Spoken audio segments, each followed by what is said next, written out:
வாழ்க்கை பயணத்துல ஏற்படக்கூடிய சில தடைக்கற்களை களையிறதற்காக இந்த நிகழ்ச்சியில இணைஞ்சிருக்கக்கூடிய நம் அனைவர் மீதும் இறைவனின் அன்பும் அமைதியும் நிலவட்டும் அப்படின்னு பிரார்த்தனை செஞ்சு இந்த நிகழ்வை நான் ஆரம்பம் செய்றேன்.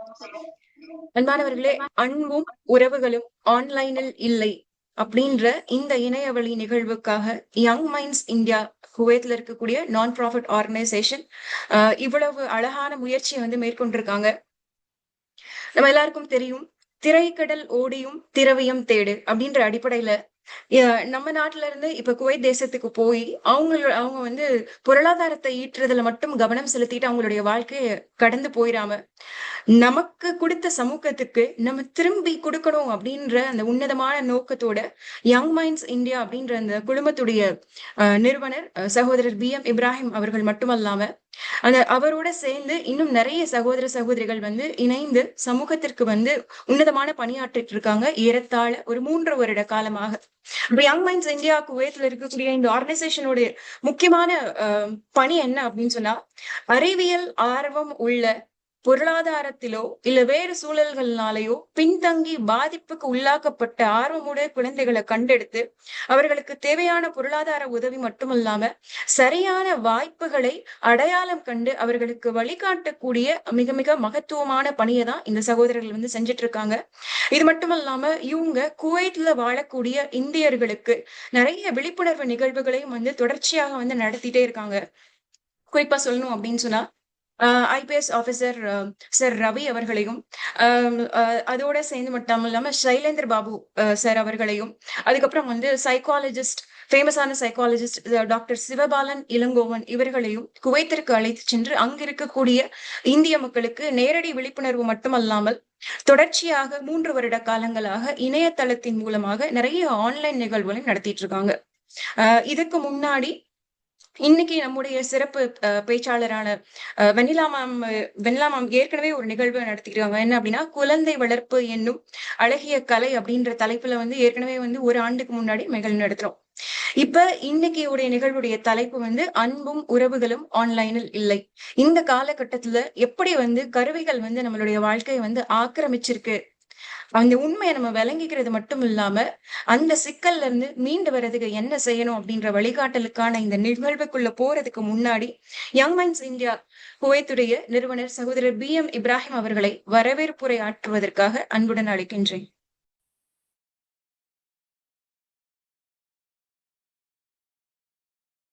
அனைவருக்கும் மாலை வணக்கம்.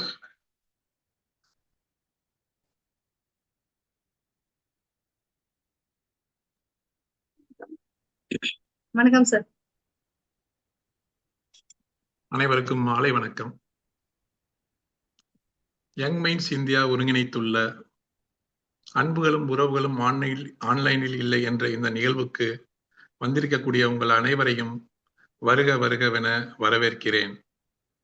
யங் மைண்ட்ஸ் இந்தியா தொடர்ந்து பல நல்ல நிகழ்வுகளை நடத்தி கொண்டிருக்கிறது. குறிப்பாக விழிப்புணர்வு நிகழ்வுகளை தொடர்ந்து நடத்தி கொண்டிருக்கின்றது. அதன் தொடர்ச்சியாக இந்த நிகழ்ச்சி வெண்ணிலா மேம் ஏற்கனவே இந்த நிகழ்வு இதற்கு முன்னாடி ஒரு நிகழ்வை இங்கு நடத்தி இருக்கிறார்கள். அதன் தொடர்ச்சியாக இந்த நிகழ்வு. உங்கள் அனைவரையும் யங் மைண்ட்ஸ் இந்தியா சார்பாக வருக வருகவென வரவேற்கிறேன். நன்றி. நன்றி சகோதரர் இப்ராஹிம் அவர்களே. அன்பானவர்களா, இந்த நிகழ்வுக்குள்ள நம்ம போறதுக்கு முன்னாடி இன்னைக்கு நம்முடைய சிறப்பு பேச்சாளர் திருமதி வெண்ணிலா அவர்களை பத்தி ஒரு சின்ன அறிமுகம் கொடுக்கணும் அப்படின்னு நான் நினைக்கிறேன். வெண்ணிலா மேம் அவங்க மதுரையில TVS நிறுவனம் இருக்கு. அந்த TVS நிறுவனத்துடைய வெளிச்சம் emotional wellness and training centre அப்படின்ற மனநலம் மற்றும் பயிற்சி மையத்துடைய சீஃப் கவுன்சிலிங் சர்வீசஸ் ஆபீசரா பணியாற்றுறாங்க.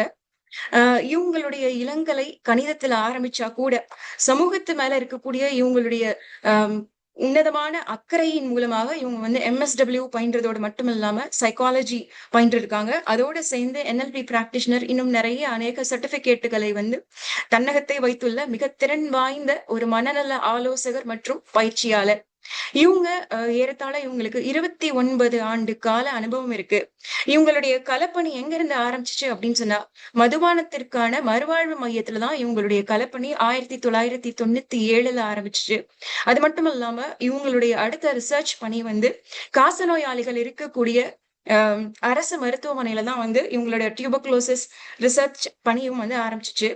அதோட மேம் வந்து 1998ல 27 ஆண்டுகளுக்கு முன்னாடி இருந்து தொடர்ச்சியா 27 ஆண்டு காலமாக டிவிஎஸ் நிறுவனத்துல தான் வந்து பணியாற்றிட்டு இருக்காங்க. இப்ப சீஃப் கவுன்சிலிங் சர்வீஸ் பணியாற்றிட்டு இருந்தாலும் முதல்ல அவங்க வந்து டிவிஎஸ் நிறுவனங்களுடைய இண்டஸ்ட்ரீஸ்ல இருக்கக்கூடிய எம்ப்ளாயீஸ் மற்றும் ஃபேமிலி அவங்களுடைய குடும்பத்திற்கான மனநலம் மற்றும் இன்னும் நிறைய நலத்திட்டங்கள்ல வந்து அவங்களுடைய பணி ஆரம்பிச்சதோடு மட்டும் இல்லாமல் டிவிஎஸ்ல இருக்கக்கூடிய சமூக பொறுப்புணர்வுக்கான ஒரு அங்கமாகிய சிஎஸ்ஆர் கார்ப்பரேட் சோஷியல் ரெஸ்பான்சிபிலிட்டியில ஏறத்தாழ ஒரு 3 to 5 ஆண்டுகளுக்கு மேலாக நிறைய கிராமங்கள்லயும் வந்து களப்பணி ஆற்றிட்டு இருக்காங்க. அதுல குறிப்பிட்டு சொல்லணும் அப்படின்னு சொன்னா அந்த கிராமத்துல இருக்கக்கூடிய பெண்கள் மற்றும் குழந்தைகளின் ஆளுமை திறனை மேம்படுத்தக்கூடிய பணியில தான் அவங்க ஈடுபட்டு இருந்தாங்க. சில்ட்ரன் பார்லிமெண்ட் இன்னும் வந்து விமனை எம்பவர் பண்ற நிறைய ப்ரோக்ராம்ஸ்ல வந்து அவங்க வந்து ஆத்மார்த்தமாக பணியாற்றி இருந்தாங்க. அதுக்கப்புறம் இப்போ டிவிஎஸ் வெளிச்சம் எமோஷனல் வெல்னஸ் சென்டர்ல வந்து 3 முக்கியமான டிவிஷன் இருக்கு. ஒன்னு வந்து school counselling and training department இருக்கு, இன்னொன்னு வந்து இண்டஸ்ட்ரீஸ் ட்ரைனிங் டிபார்ட்மெண்ட் இருக்கு, இன்னொன்னு வந்து அவுட்ரீச் டிபார்ட்மெண்ட் இருக்கு. இதன் மூலமாக ஒவ்வொரு ஆண்டு காலமும் ஏறத்தாழ 20,000 மனிதர்களின் வாழ்வை மேம்படுத்தும் பணியில வந்து ஈடுபட்டிருக்காங்க அப்படின்னு சொன்னா அது மிகையாகாது. அன்பானவர்களா, இன்னைக்குரிய தலைப்பு ரொம்ப ரொம்ப முக்கியமான தலைப்பு. இந்த காலகட்டத்துக்கு தேவையான தலைப்பு. இந்த பிரச்சனையில நான் இல்ல, இது எனக்கான பிரச்சனை இல்ல, எனக்கும் இதுக்கும் சம்பந்தமே இல்ல அப்படின்னு சொல்லிட்டு பூமியில இருக்கக்கூடிய ஒரு மனிதர் கூட சொல்லவே முடியாத அளவுக்கு ஒரு முக்கியமான பிரச்சனையை பத்தி தான் இன்னைக்கு நம்ம பேச போறோம். இந்த நிகழ்வு வந்து அது சார்ந்துதான் இருக்க போகுது. அப்ப இந்த நிகழ்வுல வந்து முக்கியமா வந்து நம்ம என்னென்ன பார்க்க போறோம் அப்படின்றத வந்து நான் ஒரு ஜிஸ்டா சொல்ல விரும்புறேன். முதல்ல என்ன அப்படின்னு சொன்னா, மனித ஸ்பரிசங்கள் வாழ்வை வளப்படுத்துவதை தாண்டி மனித ஸ்பரிசங்கள் உயிரில்லாத எந்திரங்களை வளப்படுத்தக்கூடிய ஒரு அபாயமான காலகட்டத்துலதான் நம்ம வாழ்ந்துட்டு இருக்கோம். இதுல என்ன நடக்குது? அன்பு அப்படின்றது இந்த கேட்ஜெட் அடிக்ஷன்ல வந்து போதையா ஏற்பட்டு அழிஞ்சு போயிருது. அது மட்டும் இல்லாம ஒரு மனிதனுடைய மரியாதை குலைந்து போகுது, குடும்ப அமைப்பு சீர்கெட்டு போகுது, ஒரு மனிதன் வாழ்க்கையில உயர வேண்டிய அவனுடைய பொன்னான நேரங்கள் வீணாகி போகுது. இப்படி நிறைய பிரச்சனைகள் இருந்தாலும் கூட சிலருடைய ஏக்கம், சிலருடைய கவலை எப்படி இருக்கு அப்படின்னா, என்னுடைய அம்மாவும் அப்பாவும் என்கிட்ட கொஞ்ச நேரம் பேசிட மாட்டாங்களா, போனையும் லேப்டாப்பையும் கீழே வச்சுட்டு என் கூட ஏதாவது விளையாண்ட மாட்டாங்களா அப்படின்ற ஏக்கத்துல குழந்தைகளும், என்னுடைய மனைவியோ இல்ல என்னுடைய கணவனோ ஆபீஸை விட்டு வீட்டுக்கு வந்தா எங்க கூட கொஞ்சம் நேரம் செலவு செய்ய மாட்டாங்களா அப்படின்னோ, இல்ல என்னுடைய நண்பன் இப்படி ஒரு அடிமைத்தனத்துக்கு வந்து ஆளாயிருக்கான், ஆன்லைன்ல வந்து ஏதோ ஒரு பண மோசடியில மாட்டிட்டு சிக்கிட்டு இருக்கான், ஆனாலும் வெளியே வர மாட்டேன்றான் அப்படின்னு சொல்லி நண்பர்களும், இல்ல என்னுடைய குழந்தைகள் கேமிங் ஆப்ல மாட்டி அதோட எதிர்காலமே செதஞ்சு போச்சு அப்படின்னு நிறைய பேரண்ட்ஸும் கதறிட்டே இருக்காங்கல்ல. இப்படிப்பட்ட அபாயகரமான இந்த பிரச்சனைய நம்ம எப்படிதான் விளங்கிக்கணும், இந்த அடிக்ஷன்ல நம்ம இருந்தோம் அப்படின்னா எப்படிதான் வெளிவரணும் அப்படின்ற வழிகாட்டலுக்காக தான் இன்னைக்கு நமக்கு வெண்ணிலா மேம் வந்திருக்காங்க. இன்னொரு முக்கியமான விஷயம் என்ன அப்படின்னா, இந்த நிகழ்வுல அவங்க என்ன தீர்வு சொல்ல போறாங்களோ அந்த தீர்வின்படி ஏற்கனவே அவங்களுடைய குடும்பத்தை வழிநடத்தக்கூடிய மிக மேன்மையான ஒரு பண்பாளரும் கூட வெண்ணிலா மேம் இந்த தலைப்புல உரையாடுறதுக்காக உங்களை நாங்க அன்புடன் அழைக்கின்றோம்.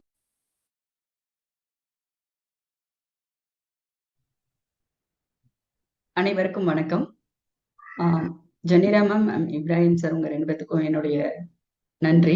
ஏன்னா மற்றும் ஒரு நல்ல வாய்ப்பு, கடல் கடந்து பணியாற்றி குடும்பத்தோடு அங்கே இருக்கிறவங்களுக்கும் மற்றும் நம்மளுடைய சொந்த உறவுகள் மற்றும் நம்மளோட வேலை பார்க்குறவங்க, நமக்கு தெரிந்தவங்க, அவங்களுக்கு இந்த ஒரு நல்ல விஷயத்த பரிமாறிக்கிறதுக்காகவும் ஒரு கலந்துரையாடலுக்காகவும் எங்களுக்கான ஒரு வாய்ப்பை கொடுத்துருக்குறீங்க.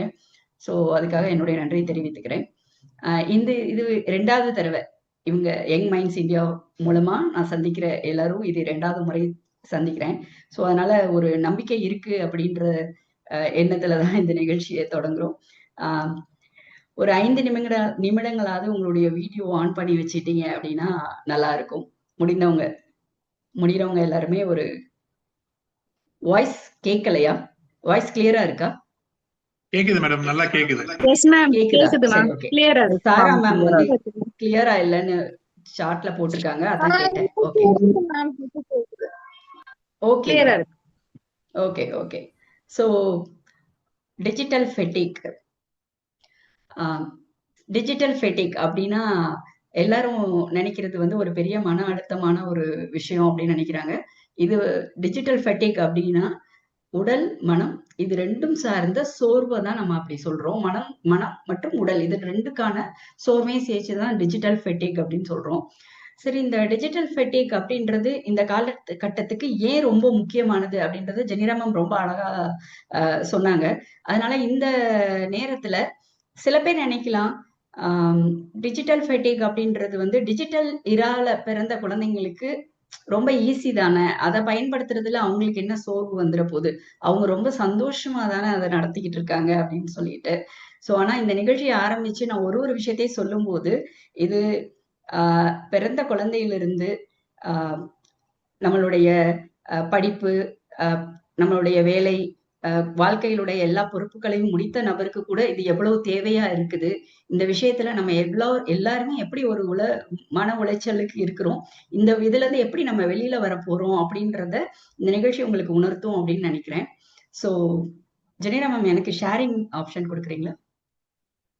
ஒரே ஒரு நிமிஷம் எல்லாம் இருக்குன்னு நினைக்கிறேன். இப்போ வந்துருச்சு.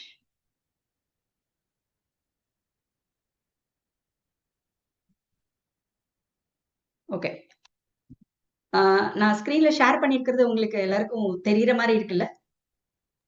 நல்லா தெரியுது மேம். எஸ் மேம், தெரியுது மேம். தேங்க்யூ. டிஜிட்டல் ஃபெட்டிக் அதுல இருந்து நம்ம எப்படி வெளியில வர்றது அப்படின்றத பத்தி தான் இப்ப நம்ம பேச போறோம். இதுல வந்து 2 விதமான மனிதர்களா நம்ம பாக்குறேன். எதுனா டிஜிட்டல் நேட்டிவ்ஸ் அப்படின்றவங்க யாரு அப்படின்னா, நம்ம நினைச்சிட்டு இருக்கோம் இல்லையா, இப்போ 1994க்கு அப்புறம் பிறந்த குழந்தைங்க, அவங்க எல்லாரும் வந்து டெக்னாலஜில ரொம்ப வெல்வெர்ஸ்டா இருப்பாங்க, ஈஸியா அதை கத்துக்கிடுறாங்க, அதோடயே தான் பிறந்து வளர்ந்துகிட்டு இருக்காங்க. ஸோ அவங்களதான் டிஜிட்டல் நேட்டிவ்ஸ் சொல்றோம். டிஜிட்டல் இமிகிரன்ட்ஸ்னா யாருன்னா, இந்த 1994க்கு முன்னாடி பிறந்தவங்க, கிட்டத்தட்ட 80sல இருந்து பாத்துக்கோங்களேன், அதுக்கு முன்னாடி 93ல இருந்து அல்லது 1990ஸ்க்கு பின்னாடி உள்ளவங்க அப்படின்னு வச்சுக்கோங்க. இவங்க எல்லாருமே டெக்னாலஜியை கத்துக்கிட்டு அதுக்குள்ள அதை பயன்படுத்திட்டு இருக்காங்க, இமிகிரன்ட்ஸ் சொல்லுவோம். இந்த 2 பேருக்கும் இடையில உள்ள புரிதலே ஒரு பெரிய பிரச்சனையா இருக்கு இந்த டெக்னாலஜியை வச்சு. அது டெக்னாலஜியும் ஒரு தனி பிரச்சனையா தான் நம்மளுக்கு இருக்கு. ஸோ அதை எப்படி நம்ம அண்டர்ஸ்டாண்ட் பண்ணிக்க போறோம் அப்படின்றதுதான். ஏன்னா டிஜிட்டல் நேட்டிவ்ஸை பொறுத்த அளவுக்கு இது ஒரு பிரச்சனை கிடையாது, அது இருந்தாதான் நான் சர்வை பண்ண முடியும் அப்படின்ற மாதிரி சொல்றாங்க. டிஜிட்டல் இமிகிரன்ஸை பொறுத்த அளவுக்கு நான் வேலைக்காகவும் என்னுடைய குடும்பத்தை நடத்துவதற்காகவும் தான் நான் டெக்னாலஜியை யூஸ் பண்றேன் அப்படின்னு சொல்றாங்க. ஆனா 2 பேர்த்துக்குமே ஒரு ஃபெட்டிக் இருக்கு, ஒரு சோர்வு இருக்கு, மனசோர்வு மற்றும் உடல் சோர்வு இருக்கு இந்த டெக்னாலஜினால. இது எப்படி இருக்கு அப்படின்றத நம்ம தெரிஞ்சுக்கலாம். நேட்டிவ்ஸை பொறுத்த அளவுக்கு, அதாவது ஒரு டெக்னாலஜியை பொறுத்த அளவுக்கு எப்பயுமே மனித குலத்துக்கு நன்மை செய்யறதுக்காக தான் உருவாகுது. டெக்னாலஜியே வந்து கலிகாலத்துக்கு கொண்டு போகுது அப்படின்னு சிலர் சொல்ல கேட்டிருக்கேன். அது முற்றிலும் ஏற்புடையது அல்ல. டெக்னாலஜி வந்து எப்பயுமே மனித குலத்துக்கு நல்லது செய்யற விதமா தான் இருக்கு. முக்கியமா இந்த டிஜிட்டல் இராவே எடுத்துக்கிட்டீங்க அப்படின்னா, ஹெல்த்ல வந்து நிறைய விஷயங்கள், உடல் நலம் சார்ந்த விஷயம் வந்து நிறைய பேருக்கு அது உதவியா இருக்கு. தொலைதூரத்துல மருத்துவம் கிடைக்காதவங்களுக்கு கூட கிடைக்கிறதுக்கான வழியை வந்து உண்டாக்கியிருக்கு. அதே மாதிரி பாத்தீங்கன்னா, நம்ம வீட்டுல நம்மளுக்கு ஹோம் கம்ஃபர்ட் ஒரு என்னென்னலாம் இப்போ சென்சார் மூலமா பண்ண முடியும், சின்ன சின்ன விஷயங்கள் கூட நம்மளுடைய கம்ஃபர்டபிலிட்டிக்காக, ஹோம் கம்ஃபர்ட்காக ஹெல்ப் பண்ணிருக்கு. கம்யூனிகேஷன், தொடர்பு முறை, இப்ப குவைத்துல உள்ளவங்களுக்கான ஒரு அவேர்னஸ் ப்ரோக்ராம் தமிழ்நாட்டுல இருந்து பண்ண முடியும் அப்படின்னா அதுக்கு காரணம் வந்து டெக்னாலஜி தானே. ஸோ அந்த மாதிரி கம்யூனிகேஷனும் வளர்றதுக்கு அதான் ஹெல்ப் பண்ணிருக்கு. அதே மாதிரி நம்மளுக்கான அப்ளையன்சஸ், நிறைய ஹோம் அப்ளையன்சஸ், அதையும் தவிர என்டர்டைன்மெண்ட் சொன்னா அது அவ்வளோ வாஸ்டான ஏரியா, டெக்னாலஜில அவ்வளோ தூரம் ஹெல்ப்பா இருக்கு. அதே மாதிரி டிராவல் பண்றதுக்கான விஷயங்கள், நம்மளுக்கான ஆக்சசபிலிட்டி, நம்மளுடைய எக்கனாமிக்கல் கண்டிஷன், இது எல்லாத்துக்குமே டெக்னாலஜி ஹெல்ப்ஃபுல்லா தான் இருக்கு. என்ன மேடம், டெக்னாலஜி வந்து ஒரு மனசோர்வை கொடுக்குது, உடல் சோர்வை கொடுக்குது அப்படின்னு ஆரம்பிச்சோம், ஆனா ஏன் டெக்னாலஜி நல்லது செய்யுது அப்படின்னு கொண்டுட்டு போறீங்களே அப்படின்னு நீங்க நினைக்கலாம். பட் எப்பயுமே டெக்னாலஜி நல்ல விஷயத்தை தான் செய்திருக்கு. பெரியவங்க எப்பயுமே ஒரு சமுதாயத்தினுடைய, யாராவது ஏதாவது கேட்டீங்களா? ஓகே, ஒரு சமுதாயத்தில் உள்ள பெரியவங்க என்ன சொல்லியிருக்காங்க அப்படின்னா, ஒரு டெக்னாலஜியோ ஒரு பெரிய தொழில்நுட்பத்தையோ நம்ம ஒரு சமுதாயத்துல அறிமுகப்படுத்துறதுக்கு முன்னாடி அந்த சமுதாயத்தை பண்படுத்தணும்னு சொல்லியிருக்காங்க. பண்படுத்தினதுக்கு அப்புறம் தான் அந்த டெக்னாலஜியை கையில கொடுக்கணுமா. அப்பதான் அந்த டெக்னாலஜி அதற்குரிய குறிக்கோளை வந்து அது அடையுமா. ஆனா நம்ம செய்ய தவறின விஷயம் என்ன அப்படின்னா, அந்த சமுதாயத்தை பண்படுத்த தவறிட்டோம். அதனாலதான் இந்த டெக்னாலஜி நம்மளுக்கு இப்ப பெரிய சோர்வுல கொண்டு வந்து விட்டுருக்கு. ஸோ அந்த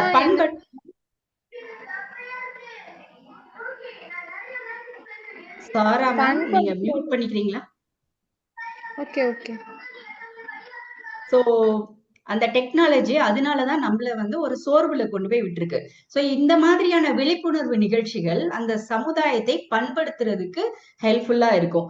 அதனாலதான் நான் சொன்னேன் இது ஒரு மிகப்பெரிய வாய்ப்பு. ஏன்னா சமுதாயத்தை பண்படுத்த இந்த டெக்னாலஜி எல்லாம் எதுக்காக சமுதாயத்துல கண்டுபிடிச்சு அறிமுகப்படுத்தினாங்களோ அதுக்குரிய குறிக்கோளை வந்து அடையும் பொழுது மனித குலம் வந்து மேலும் நல்ல முன்னேற்றம் தான் அடையும். சோ அந்த மாதிரி நல்ல ஒரு பாசிட்டிவிட்டியோட டெக்னாலஜியை நோக்கி எல்லாரும் ரொம்ப பயப்பட வேண்டாம். அது நமக்கு ரொம்ப தீங்கு செய்யுதுன்னு நினைக்க வேண்டாம். அது நல்ல விஷயம்தான். ஆனா அந்த சமுதாயத்தை பண்படுத்துற வேலையை தான் நம்ம இன்னும் நிறைய செய்யணும் அப்படின்ற ஒரு முன்னுரையோட இந்த நிகழ்ச்சிக்குள்ள திருப்பி போலாம். சரி, நல்ல விஷயம் தானே. ஏன் இந்த மனசோர்வை கொண்டு ஏன் நீங்க சமுதாயத்தை பண்படுத்தலன்னு நினைக்கிறீங்க அப்படின்னு சொன்னீங்கன்னா, சமுதாயத்தை பண்படுத்தல அப்படின்றதுக்கு இப்ப நான் கொடுத்திருக்கிற ஸ்டாட்டிஸ்டிக்ஸ் தான் சாட்சி. ஏன்னா சமுதாயத்தை பண்படுத்தி இருந்தா 68% இமெயில் அனுப்புறதுக்கு யூஸ் பண்ற இந்த மீடியா யூஸ் ஆயிட்டு இருக்க மாதிரி 66% பாத்தீங்கன்னா சோசியல் நெட்வொர்க்கிங்க்கு தான் யூஸ் ஆகுது. 86% பேர் வெறும் டெக்ஸ்டிங் மட்டும் தான் பண்றாங்களாம். 79 பேர் அந்த மொபைலை வச்சு டைம் மட்டும் தான் செக் பண்றாங்களாம். 8% பேர் அதுல கேம்ஸ் விளையாடுறாங்க. யோசிச்சு பாருங்க, நான் இதுக்கு முன்னாடி போட்ட லிஸ்ட்ல எவ்வளவு மனித குலத்துக்கு ஹெல்ப்ஃபுல்லான விஷயங்களா போட்டிருந்தோம். இதுல வந்து வெறும் சோசியல் நெட்வொர்க்கிங்க்கு மட்டுமே 66% ஆகுது. 79% செக்கிங் த டைம் அப்படின்னா இந்த டெக்னாலஜியை நம்ம இந்த சமுதாயத்துல ரொம்பவே பண்படுத்தாமையே அறிமுகப்படுத்திட்டோம் அப்படின்றதுதான் நம்மளுக்கு தெரியுது.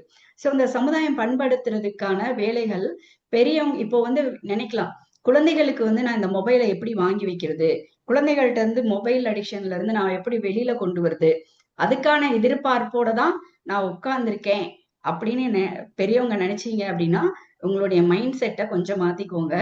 சமுதாயத்தை பண்படுத்துறதுல ரோல் மாடலா இருக்க வேண்டியது பெற்றோர்கள் தான். ஏன்னா இந்த குழந்தைகளுக்கு இந்த மொபைலை அறிமுகப்படுத்தினதோ டிவியை அறிமுகப்படுத்தினதோ அவங்களா எடுத்துக்கிடல. ஒரு அம்மாவோ அப்பாவோ தான் அறிமுகப்படுத்துறாங்க. சோ பெற்றோர் தான் அவங்களுக்கு எடுத்துக்காட்டா இருக்காங்க. சோ இப்ப இங்க கொடுக்க போற விஷயங்கள் எல்லாமே பெரியவர்களுக்கு தான். பெரியவர்கள் எப்படி நீங்க எடுத்துக்காட்டா ரோல் மாடலா இருக்க போறீங்களோ அதை பொறுத்து குழந்தைகள்கிட்டையும் நம்ம சேஞ்ச் கொண்டு வரலாம். நெக்ஸ்ட், இப்போ YouTube, Facebook, Instagram, Snapchat, Twitter இந்த விஷயங்கள்லாம் எல்லாமே எனக்கு தெரியும். இல்ல இதுல ஏதாவது எனக்கு தெரியாம இருக்கு அப்படின்னு யாராவது சொல்றீங்களா? எல்லா விஷயம் தெரியும் இல்லையா இதுல இருக்கிற எல்லாமே?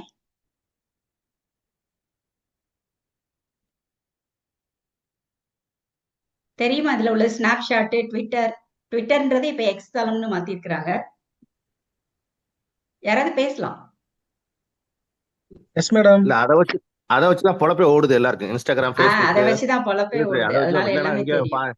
நீங்க சொல்ற மாதிரி ஃபாரின்ல அது இல்லைன்னா செத்துருவாங்க.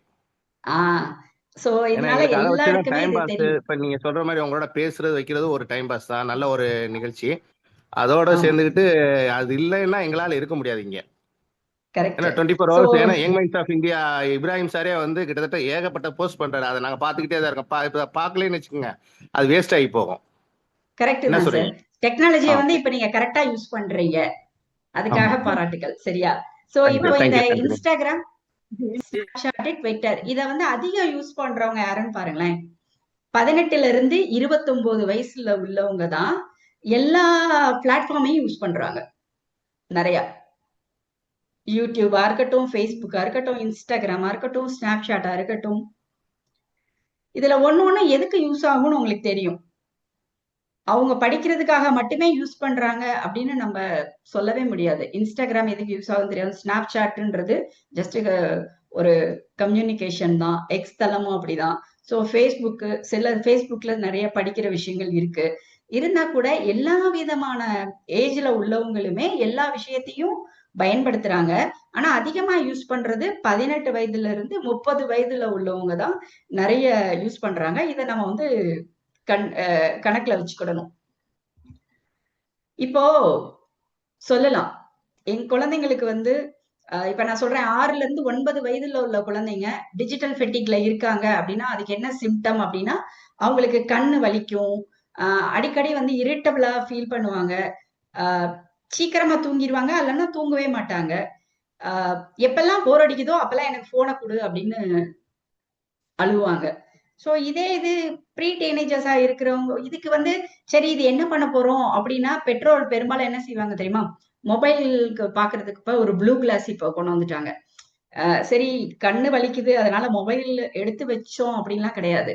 ஒரு ப்ளூ கிளாஸ் வாங்கி போட்டுட்டா கண் எரிச்சல் சரியாயிரும் அப்படின்னு சொல்லிட்டு சரி இவங்க வந்து விளையாண்டுகிட்டே இருந்தா மேலே கீழே ஏறி இறங்குறாங்க, சமாளிக்க முடியலையா, ஒரு போனை கொடுத்தா அவங்க பாட்டு உட்கார்ந்துருவாங்க அப்படின்னு சொல்லிட்டு ஏற்கனவே அவங்க போர் அடிக்குதுன்னா போனை கேட்டு அலறத கூட கொஞ்சம் என்கரேஜ் பண்ணி விட்டுறாங்க.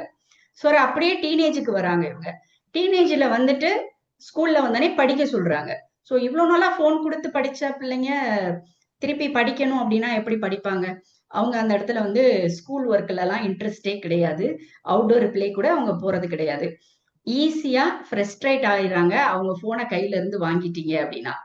அதுக்கப்புறம் பாத்தீங்கன்னா போனை கொடுத்துட்டீங்கன்னா சாப்பாடு தண்ணி எதுவுமே வேண்டாம். நிறைய டீனேஜ் பிள்ளைங்க பாத்தீங்கன்னா சாப்பாடை வந்து கரெக்டா 3 வேளை சாப்பிடுறாங்கன்னா சாப்பிடுறது இல்ல. அதனாலதான் அவங்க என்ன பண்றாங்கன்னா அதாவது கரெக்ட் டயத்துக்கு சாப்பிட வர்றது கிடையாது, சாப்பிட வரும்போது ஒரு ஜங்க் ஃபுட்டே அவங்களுக்கு போதுமானதாயிருது. ஸோ சாப்பாடு தூக்கம் எல்லாமே மாறுபட்டுருது, லேர்னிங்கும் கிடையாதாங்க.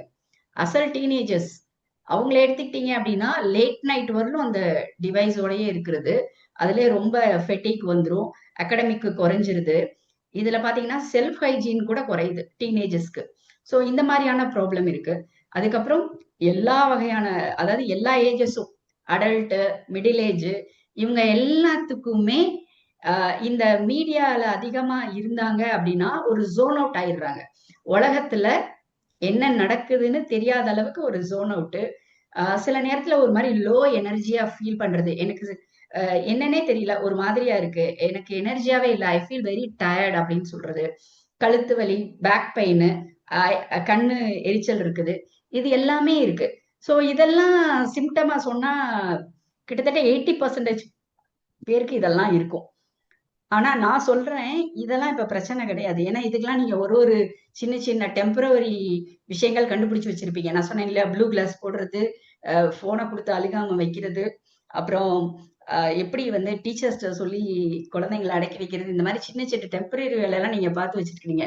இனி அடுத்து ஒரு அலாமிங்கான ஒரு விஷயம் இருக்கு, அதெல்லாம் நீங்க எப்படி டெம்பரவரியா அதை எப்படி நம்ம தள்ளி வைக்க போறோம் அப்படின்னு தெரியல.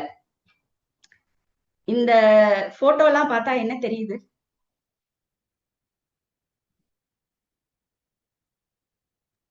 இந்த போட்டோல இருக்கவங்க எல்லாம் தெரியுதா யாருன்னு? தெரியறவங்க சொல்லலாமே. Actors Tamannaah, Sridevi, Nayanthara and Salman Khan. இவங்க எல்லாருக்கும் வந்து ஆஃப்டர் தென் நவ் போட்டோஸ். இவங்க எல்லாரும் என்ன பண்ணிருக்காங்க அப்படின்னு ஏதாவது தெரியுதா?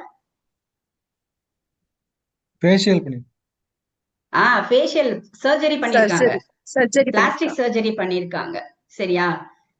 ஆனா இப்போ 2020க்கு அப்புறமா ஒரு பிளாஸ்டிக் சர்ஜன் வந்து அவங்க ரிசர்ச்ல ஒரு ரிசல்ட் சொல்லியிருக்காங்க, 45%ல இருந்து 75%க்கு மேல இந்த மாதிரி சர்ஜரி பண்ணிக்கிறவங்களுடைய எண்ணிக்கை வந்து கூடிருச்சுன்றாங்க. யோசிச்சு பாருங்க, இந்த மாதிரி செலிபிரிட்டிஸ் வந்து ஒரு 10ல இருந்து 20% இருப்பாங்க. ஆனா 75%க்கு மேல கூடிருச்சு அப்படின்னா யார் இந்த சர்ஜரி எல்லாம் பண்றாங்க? காமன் பீப்புளும் பண்ணிக்கிறாங்க. ஓகே, இப்ப நான் உங்க எல்லாருக்கும் கேக்குறேன், ஏன் காமன் பீப்புளும் இதுக்கு போறாங்கன்னு நினைக்கிறீங்க? பிளாஸ்டிக் சர்ஜரி பண்ற அளவுக்கு இப்போ ஏன் போறாங்க? மேம், யூஸ்வலா சோஷியல் மீடியால அந்த ஃபில்டர்ஸ் வந்து ரொம்ப அதிகமாயிடுச்சு. ஸோ ஸ்டூடெண்ட்ஸ் வந்து 18+ வந்து அவங்க வந்து ஃபில்டர்ஸ் வச்சுட்டு பார்த்துட்டு once they posted in filters photo, அதுக்கப்புறம் அவங்க ரியல் ஃபேஸை ஃபேஸ் பண்றதுக்கே அவங்க இதா ஃபீல் பண்றாங்க. ஸோ ஸோ தன்னோட very good sir, original exactly. அவங்க அந்த மாதிரி செல்ஃபீஸ் இருக்குல்ல, செல்ஃபீஸ் போடுறது, இந்த மாதிரி ஜூம் மீட்டிங்ல வந்து ஒன் இன்டராக்ஷன்ல வந்து நேரடியா கண்ணை பார்த்து பேசும்போது எல்லாருக்கும் செல்ஃப் எஸ்டீம் வந்து ரொம்ப பாதிக்கப்படுதான். அதனாலயே குழந்தைங்கள்ல இருந்து எல்லாருமே இந்த ஒரு ஃபேஷியல் பிளாஸ்டிக் சர்ஜரிக்கு போறாங்க அப்படிங்கிறது ஒரு பெரிய அலார்மிங்கான ஒரு விஷயம். நம்ம வீட்லயும் அது வர்றதுக்கு ரொம்ப நேரம் ஆகாது, ரொம்ப காலம் ஆகாது. சோ அதனால நம்ம எல்லாருமே ரொம்ப இப்போ இந்த டிஜிட்டல் ஃபெட்டிக் அப்படின்னு நான் எடுத்ததுக்கு காரணமே அதான். ஏன்னா இந்த மாதிரி அலார்மிங்கான விஷயங்கள் வந்து ஒண்ணு ஒண்ணா வந்துகிட்டே இருக்கு. நம்ம ரம்மி சர்க்கிளை பத்தி பேசுறோம், கொரியன் சீரீஸ் பத்தி குழந்தைங்க பேசி அதுக்கான ஆசையில இருக்காங்க அப்படிலாம் சொல்றோம். ஆனா இது வந்து குழந்தைங்களுடைய உடல் மற்றும் மனம் இத வந்து சிதைக்கக்கூடிய ஒரு விஷயம். அவங்களுடைய ரியாலிட்டிய அவங்க வந்து மாத்திக்கணும் அப்படின்னு நினைச்சு ஒரு சிக் மைண்டுக்கு போயிட்டு இருக்காங்க அப்படின்றதுதான் இந்த டேட்டா. சோ அதனால இதுதான் வந்து ஒரு பிக்கஸ்ட் டேஞ்சர்.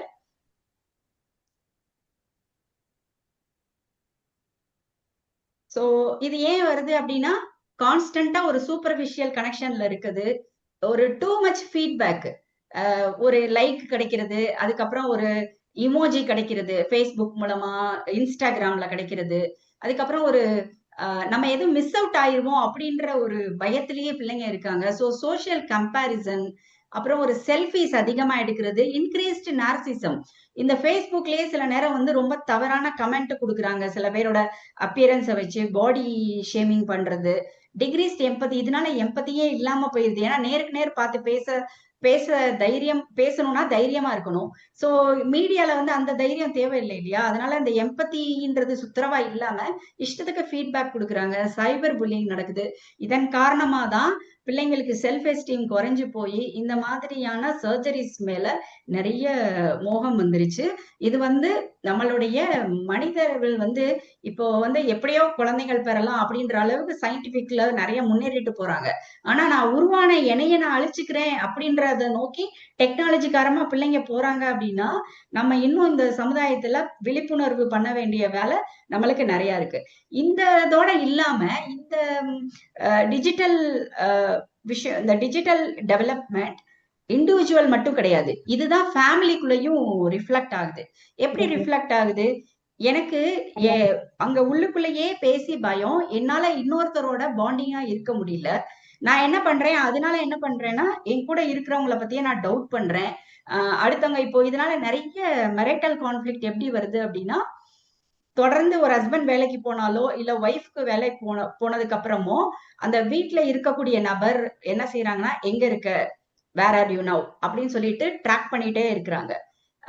நிறைய ஆப்ஸ் மூலமா, ஜிபிஎஸ் மூலமா ட்ராக் பண்றது, செல்ஃப் டவுட் வச்சுக்கிட்டு அதே டவுட்டை தன்னுடைய கூட இருக்க பார்ட்னர் மூலமா என்ன பண்றாங்கன்னு கேட்க வேண்டியது. சோ ஐடியலா நிறைய நேரம் டெக்னாலஜி காரணமா இருக்கிறதுனாலையும் இந்த நாகிங் பர்சனாலிட்டி காரணமாவும் நிறைய வந்து இந்த ஃபேமிலி பாண்டிங் உடையுது. அடுத்தவங்களோட பவுண்டரிய மதிக்காம அதுக்குள்ள கால் வைக்கிற தன்மை ரொம்ப அதிகமா வந்துருச்சு. சோ பர்சனல் கனெக்ட் இல்லாம இப்போ நேருக்கு நேர் இருந்தா கூட ஹாப்பி பர்த்டேன்றது ஸ்டேட்டஸா தான் வைக்க வேண்டி இருக்குது. அதே நேரம் family time, Latha, so family டைமும் குறைஞ்சிருது. சோ இதனாலயே ஃபேமிலிலயுமே இந்த டிஜிட்டல் டெவலப்மெண்ட் வந்து நம்மளுக்கு நிறைய பிரச்சனைகளை கொண்டு வருது. சோ இண்டிவிஜுவலா எந்த அளவுக்கு டேஞ்சர் போயிட்டு இருக்கு, ஃபேமிலியில எந்த அளவுக்கு டேஞ்சர் போயிட்டு இருக்கு அப்படின்றத நான் சொன்னேன். இப்போ நீங்க நினைக்கலாம், மேடம் எனக்கு அந்த மாதிரிலாம் ஒரு ஆபரேஷன் பண்ற அளவுக்கு எனக்கு அந்த மாதிரி எல்லாம் யோசனை கிடையாது, அந்த மாதிரி எங்க வீட்டுல யாரும் கேட்கல, அது மாதிரி எங்க ஃபேமிலியில அப்படிலாம் ஒன்றும் பிரச்சனை இல்லை அப்படின்னு நீங்க சொல்லலாம். Okay, it's okay. பட் ஆனா நம்ம இன்டர்நெட் யூஸ் பண்றதுல நான் எந்த அளவுல இருக்கேன் அப்படின்றத எல்லாரும் செக் பண்ணிட்டு தான் அதை சொல்ல முடியும். ஏன்னா நார்மலா இருக்கிறவங்க எல்லாருமே நல்லா இருக்காங்க அப்படின்னு சொல்ல முடியாது. சோ ஒரு சின்ன அசஸ்மெண்ட் வந்து இப்போ உங்ககிட்ட போடலான்னு இருக்கேன். எல்லாரும் ஒரு பேப்பர் பென்சில் வச்சிருக்கிறீங்களா? ஒரு பேப்பர், ஒரு பென்சில். ஏன்னா இந்த அசஸ்மெண்ட் போட்டுக்கிட்டீங்க அப்படின்னா நீங்க எந்த லெவல்ல இருக்கிறீங்க, இங்க சொல்லக்கூடிய விஷயங்களை நீங்க எந்த அளவுக்கு இம்பார்ட்டண்டா எடுக்கணும் அப்படின்றதும், ஒருவேளை இந்த விஷயத்துல வந்து நான் நல்லா தான் இருக்கேன் அப்படின்னா உங்களுக்கு கூட இருக்கிறவங்களையோ உங்களுடைய ஃப்ரெண்ட்ஸுக்கோ இந்த விஷயத்த நீங்க எடுத்துட்டு போறதுக்கும் உங்களுக்கு தோணும் இல்லையா? அதுக்காக தான் இந்த அசஸ்மெண்ட்.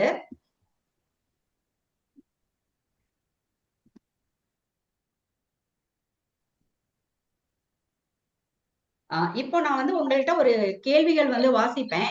நான் சொல்ற ஸ்டேட்மெண்ட் வந்து இது எனக்கு பொருந்தவே பொருந்தாது அப்படின்னு நினைச்சுக்கிட்டீங்கன்னா 0ன்னு போட்டுக்கோங்க. நீங்க ஒரு புக்ல குறிச்சுக்கோங்க, உங்களுடைய பேப்பர்ல. எழுதுறீங்களா? அசஸ் பண்றீங்களா? எழுதுறோம் madam. Very good. Thank you for your cooperation. So எனக்கு இது அப்ளையே ஆகாது அப்படின்னா 0 போட்டுக்கோங்க. எப்பயாவது ரொம்ப ரேரா இதை நான் செஞ்சிருக்கேன் அப்படின்னா 1 போட்டுக்கோங்க. சில நேரங்கள்ல செஞ்சிருக்கேன் அப்படின்னா 2 போட்டுக்கோங்க மார்க். அடிக்கடி ஃப்ரீக்வெண்டா நான் இதை செய்வேன் அப்படின்னா 3 போட்டுக்கோங்க. மிகவும் அதிகமா எப்ப பார்த்தாலும் இதுதான் அப்படின்னா 4. இது இல்லாம என்னால உயிர் வாழவே முடியாது. ஒருத்தர் சொன்னார் இல்லையா, இது இல்லைன்னா நாங்க இறந்தே போயிருவோம், கடல் கடந்து நாங்க இங்க இருக்கோம், இது இல்லைன்னா எங்களால உயிர் வாழ முடியாது மேடம் அப்படின்னு சொன்னாரு. அந்த மாதிரி இருந்தா 5. புரிச்சுக்கிட்டீங்களா? இப்ப கேள்விக்கு போலாமா? போகலாம் மேடம். ஓகே. முதல் கேள்வி, இணையம் இல்லாத போது எனது சிந்தனை நின்றுவிடும் போல தோன்றுகிறது. இணையம் இல்லைன்னா என்னோட திங்கிங் ப்ராசஸே இருக்காது. மார்க் மட்டும் போட்டுக்கோங்க. இது இது கிடையவே கிடையாது, இது எனக்கு சம்பந்தமே இல்லைன்னா 0, ரேர்லி அப்படின்னா 1, சில நேரங்கள்னா 2, அடிக்கடினா 3, அதிக தரம் அப்படின்னா 4, எப்பதையும் அப்படின்னா 5. 2வது கொஸ்டின், இணையத்தில் இல்லாத போதும் நான் இணையத்தில் செய்தவற்றை பத்தி தான் செஞ்சுக்கிட்டு இருக்கேன். அதாவது நான் ஆன்லைன்ல இல்லைன்னா கூட நான் இன்னைக்கு இதை போஸ்ட் பண்ணியிருக்கேன், இதுல எத்தனை லைக் வந்திருக்கும், அதை பத்தியே நான் ரூமினேட் பண்ணிட்டே இருக்கேன், திங்க் பண்ணிட்டே இருக்கேன். 3வது கொஸ்டின், இணையத்தில் இருக்கும் போது நேரம் செல்வதை உணராமல் பின்னர் ஆச்சரியப்படுகிறேன். ஆன்லைன்ல ஸ்க்ரோல் பண்ணிட்டே இருக்கேன், அதை கீழே வைக்கும் போதுதான் தோணுது, ஆஹா 1/2 மணி நேரம் போயிடுச்சா, 1 மணி நேரம் போயிடுச்சா அப்படின்னு எனக்கு. அடுத்து 4வது கொஸ்டின், எனக்கு தெரிஞ்சவங்க நெருங்கியவர்கள் நான் இணையத்தில் செலவழிக்கும் நேரத்தை பற்றி கவலைப்படுகிறார்கள். உங்க வீட்டுல இருக்கவங்களோ, இப்ப ஹஸ்பண்டா இருந்தா ஒய்ஃபா இருந்தா ஹஸ்பண்ட், இல்ல வீட்டுல இருக்க அம்மா அப்பா குழந்தைங்க யாராவது எப்ப பார்த்தாலும் நீ மொபைல் வச்சிருக்க அப்படின்னு சொல்றாங்களா? 5வது கொஸ்டின், இரவு நேரத்தில் கூட எழுந்ததும் முதலில் செய்திகளை, மெசேஜ்களை அல்லது மின்னஞ்சல்களை பார்ப்பேன். இந்த 5 போட்டாச்சா? போட்டாச்சு மேடம். குட். அடுத்து 6வது, இணையத்தில் இருப்பது என் மனநிலையை நேர்மறையாக மாற்றுகிறது. நான் ஆன்லைன்ல பார்க்கும்போது ரொம்ப பாசிட்டிவா ஃபீல் பண்றேன் அப்படின்னா.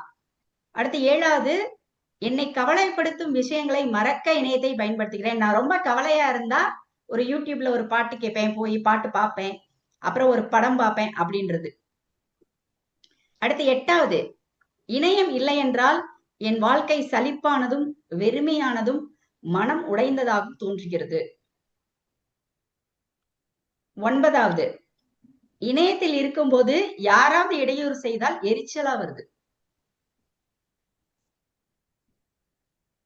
10வது கொஸ்டின், இணையத்தை அணுக முடியாத போது மகிழ்ச்சியோடு இருக்க முடியவில்லை.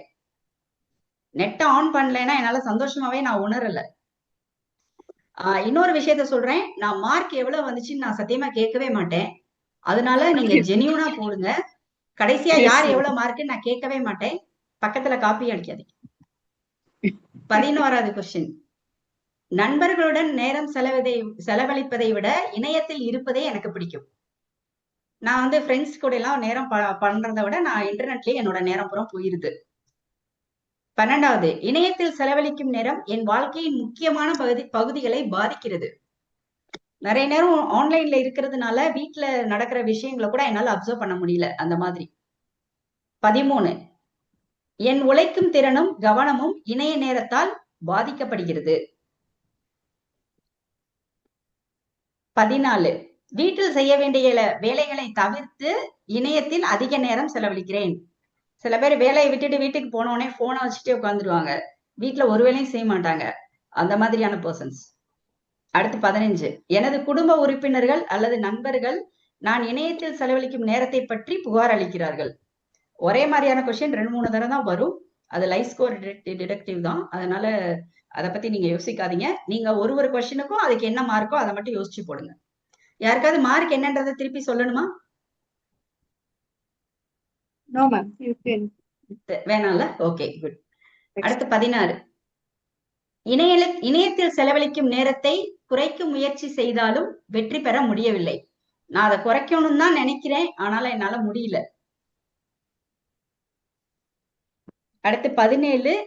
இணையத்தில் இருப்பதை கட்டுப்படுத்தவோ குறைக்கவோ முடியவில்லை. 18. இணையத்தில் என்ன செய்கிறேன் என்பதை சொல்ல தயங்குகிறேன்.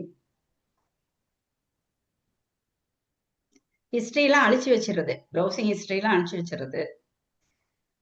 இணையத்தில் செலவழிக்கும் நேரத்தை பற்றி பேசவே விரும்பவில்லை.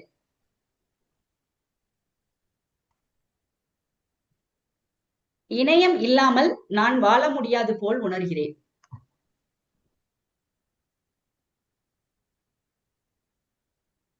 போட்டாச்சா? இப்போ நீங்க போட்ட மார்க் எல்லாம் கூட்டிருங்களேன், ஆட் பண்ணி போடுங்க. நீங்க எல்லாரும் உங்க மார்க் எல்லாத்தையும் ஆட் பண்ணி போட்டுருங்க.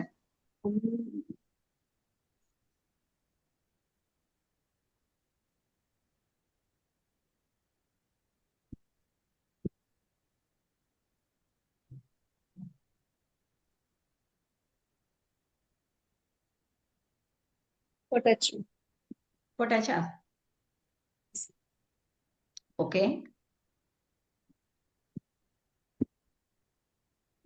உங்களுடைய மார்க் 29 அதுக்கு கீழே இருந்தா நீங்க நார்மலான பர்சனா இருக்கீங்க, இன்டர்நெட் நீங்க யூஸ் பண்ணா கூட.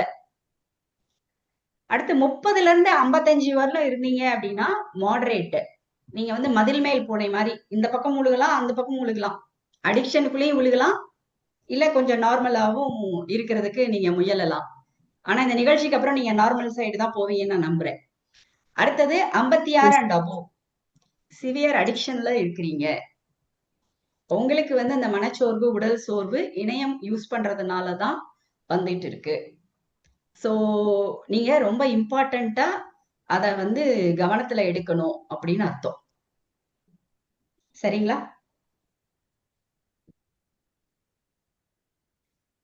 யாருக்காவது இந்த அசஸ்மெண்ட் கரெக்டா தான் இருக்கு அப்படின்னு தோணுதா? Yes, ma'am. Correct. கரெக்டா இருக்கு.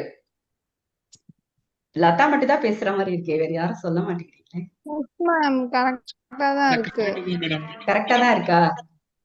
Okay, okay, good. நான் இந்த இந்த இந்த அடிக்ஷன் இந்த அசஸ்மெண்ட் வந்து நான் உங்களுக்கு இப்ராஹிம் சார் மூலமா ஷேர் பண்ணி விடுறேன். நீங்க உங்களுடைய ஸ்கூல் ஸ்டூடெண்ட்ஸ் அந்த மாதிரி இருக்கிற ஏரியால நீங்க இதை யூஸ் பண்ணி தெரிஞ்சுக்கலாம் எந்த அளவுக்கு இருக்காங்க அப்படின்னு தெரிஞ்சுக்கிட்டு அதுக்கேத்த மாதிரி நீங்க அவங்களுக்கான கைடன்ஸ் கவுன்சிலிங், உங்க இடத்துலயே சைக்காலஜிஸ்ட் எல்லாம் இருப்பாங்க, அவங்க கிட்ட நீங்க வந்து அவங்களுக்கு கைடன்ஸ் கொடுக்கறதுக்கு சொல்லலாம். ஏன்னா இது வந்து இப்ப ஆஃப்டர் கொரோனா WHO சொன்னபடி 4ல ஒருத்தருக்கு வந்து நம்மளுடைய ஹெல்ப் தேவைப்படுது. டிப்ரெஷன்ல இருக்காங்க, லோ ஃபீலிங்ல இருக்காங்க அப்படின்னு சொல்றாங்க. சோ அதனால நம்மளுடைய ஹெல்ப் தேவைப்படுது. அதனால சிவியரா இருக்கிறேன், என்ன மேடம் நான் சும்மா உட்காந்துருந்தேன், நீங்க இப்படி ஒரு அவேர்னஸ் நிகழ்ச்சி கூப்பிட்டு சிவியர்னு சொல்லி விட்டீங்க அப்படின்னு யோசிக்காதீங்க. வெளியில வர்றதுக்கு நிறைய வாய்ப்பு இருக்கு, ஈஸியா வெளில வந்துடலாம். நம்ம ஒரு சேலஞ்சா இதை நினைச்சோம்னா அதுக்கான ஆரம்பமா தான் நம்ம இதை நினைக்கிறோம். மாடரேட்ல இருக்கிறவங்க ஓகே இப்ப நம்ம தெரிஞ்சுக்கிட்டோமே அப்படின்னு சந்தோஷமா நினைங்க. நார்மல்ல இருக்கவங்க நீங்க எப்படி இருக்கீங்க இந்த மாதிரி நார்மலா அப்படிங்கறத அடுத்தவங்களுக்கு சொல்லி கொடுங்க. சோ இப்போ நம்ம இப்ப தெரிஞ்சுக்கிட்டோம் நம்மளுடைய அடிக்ஷன் வந்து எந்த லெவல்ல இருக்கு அப்படின்றத நம்ம தெரிஞ்சுக்கிட்டோம். சோ அதனால இப்ப என்ன பண்ண போறோம் சொல்லுங்க சார். டவுட் மேடம், டோட்டல் வந்து 20 கொஸ்டின்ஸ் தான் சொன்னீங்க, ஆனா ஸ்கோர் வந்து 13 to 21, 22, 29 அப்படி போட்டிருக்கீங்க. அது எப்படி மேடம்? அது ஒரு கொஸ்டினுக்கு ஒரு மார்க் தானே மேடம்? ஆமா சார், ஒரு மார்க் இல்ல, இல்ல ஒருவருக்கு ஒரு மார்க் இல்ல, 0 2 1 3 2 4 3 4 5 வரல இருக்குல்ல. ஓகே, சாரி நீங்க தவறா எடுத்துட்டீங்கன்னு நினைக்கிறேன். நான் உங்களுக்கு திருப்பி நான் ஷேர் பண்ணி விடல, நீங்க சரியா அசஸ் பண்ணிக்கோங்க. சரி மேடம், ஓகே. சரியா? Okay, it's okay sir. Saravanan sir, நம்ம உங்களுக்கு நான் திருப்பி போடுறேன், நீங்க அனுப்பிச்சு நீங்க திருப்பி போட்டு பாத்துக்கோங்க. சரியா? இப்போ நம்மளோட அடிக்ஷன் எப்படி இருக்கு, எந்த லெவல்ல இருக்கு அப்படின்னு நம்ம தெரிஞ்சுக்கிட்டோம். நார்மலா இருந்தாலும் சரி, மாடரேட்டா இருந்தாலும் சரி, சிவியரா இருந்தாலும் சரி, இனிமே வந்து இது எப்படி இதுல வந்து இன்னும் கொஞ்சம் ஃபேக்டோட இது ஏன் நம்மளுக்கு இந்த மனச்சோர்வு வருது, மனச்சோர்வு இருக்குன்னு தெரிஞ்சிருச்சு, ஏன் மனச்சோர்வு வருது? நான் ஒன்னும் மத்தவங்க மாதிரி அதுல உட்காந்து வெப் சீரிஸ் பார்க்கலையே.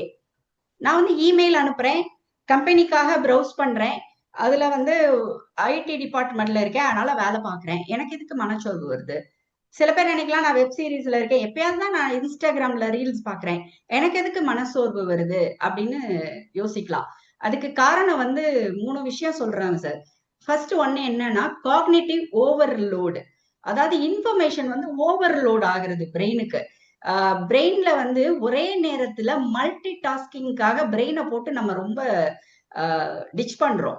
ஸோ ஏகப்பட்ட டேட்டாவை கொடுத்து டிச் பண்றோம். ஒரு எக்ஸாம்பிளுக்கு எடுத்துட்டோம் அப்படின்னா, ஒரு பையன் எக்ஸாமுக்கு படிக்கும் போது டெக்ஸ்ட் மெசேஜ் அனுப்புறது, மியூசிக் கேட்கறது, இந்த பக்கம் வந்து ஒரு சீரீஸ் வாட்ச் பண்றது, இந்த மாதிரி 4-5 விஷயங்கள் சேர்ந்து பண்ணும்போது பிரெயின்னால இஃபெக்டிவா ரெஸ்பாண்ட் பண்ண முடியாது. அந்த விஷயங்களை வந்து ஞாபகத்துல ப்ராசஸ் பண்ண முடியாது, இஃபெக்டிவா ப்ராசஸ் பண்ண முடியாது. ஸோ இந்த இன்ஃபர்மேஷன் ஓவர்லோட் ஆகும்போது பிரெயின் வந்து ரொம்ப கஷ்டப்படுது, இஃபெக்டிவா அது ப்ராசஸ் பண்ண முடியாது.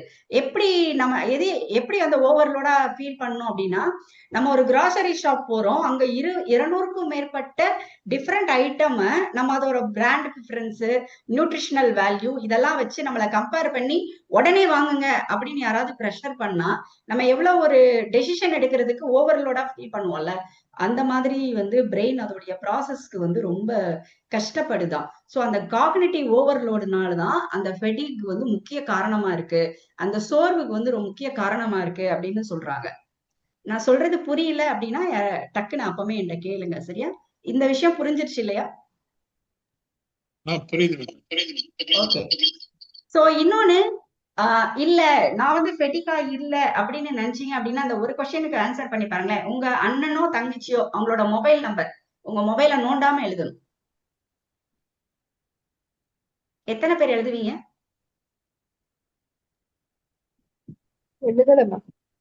எழுதல.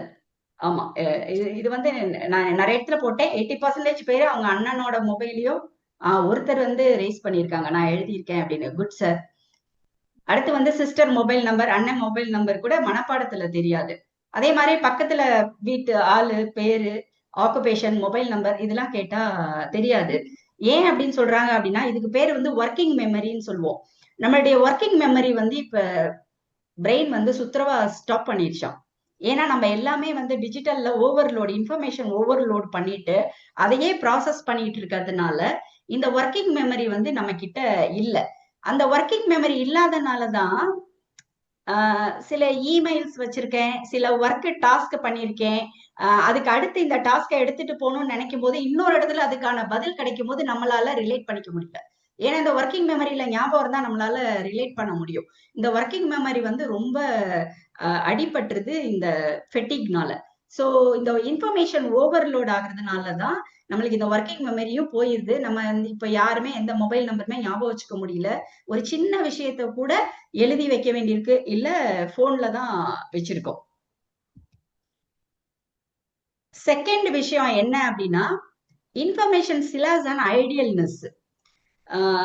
ஃபர்ஸ்ட் சொன்னது வந்து ஓவர்லோடு, டேட்டா வந்து நிறைய ஓவர்லோட் பண்ணி வச்சிருக்கோம். ரெண்டாவது சொன்னது வந்து என்ன அப்படின்னா, இன்ஃபர்மேஷனை அங்கங்க போட்டு போட்டு வச்சிருக்கோம். எடுத்து அதை வந்து குரூப்பிங் பண்ணி கூட வைக்கிறதுக்கு நம்மளுக்கு டைம் கிடையாது. நிறைய இடத்துல அது வந்து நம்ம பிரெயின்லயே அங்கங்க லோட் ஆயிருக்கான். இதோடைய ஒரு எக்ஸாம்பிள் சொன்னா உங்களுக்கு யூஸ்ஃபுல்லா இருக்கும்னு நினைக்கிறேன். ஒரு ஹேமான்னு ஒரு அம்மா, அவங்களுக்கு 2 குழந்தைங்க இருக்காங்க. அவங்களுக்கான பிரச்சனைகள் வந்து இங்க லிஸ்ட் அவுட் ஆயிருக்கு. அவங்க என்ன சொல்றாங்கன்னா, 8 வயசு பையன் ஸ்கூல்ல இருந்து வந்ததுக்கு அப்புறமே எப்பயும் பிடிவாதமா கத்திட்டே இருப்பான். ரெண்டாவது வந்து கிராசரி பில் வந்து எனக்கு 30% கூடிருச்சு. மூணாவது வந்து நான் வெளியில ஒரு வாரத்துக்கு 4 தடவை வெளியில ஃபுட் ஆர்டர் பண்றேன். என் குழந்தைங்க எப்ப பார்த்தாலும் ஹங்கிரியா இருக்குன்னு சொல்றாங்க. அடுத்து பாத்தீங்கன்னா 12 வயசு பிள்ளை எப்ப பார்த்தாலும் ஸ்நாக்ஸ் கேட்டுக்கிட்டே இருக்கு. எனக்கு 7 மணிக்கெல்லாம் நான் எக்ஸாஸ்ட் ஆயிடுறேன். 2000 ரூபாய் ஒரு வாரத்துக்கு நான் ஸ்டோர்ல வந்து செலவழிக்கிறேன். பெட் டைம் வந்து ஒரு நாளும் ஒரு நேரம் தள்ளி தள்ளி போகுது. இதன் காரணமா காலையில எப்ப பார்த்தாலும் ஒரு ஸ்ட்ரெஸ்ஃபுல்லா தான் இருக்கு அப்படின்னு சொல்றாங்க. இந்த விஷயம் வந்து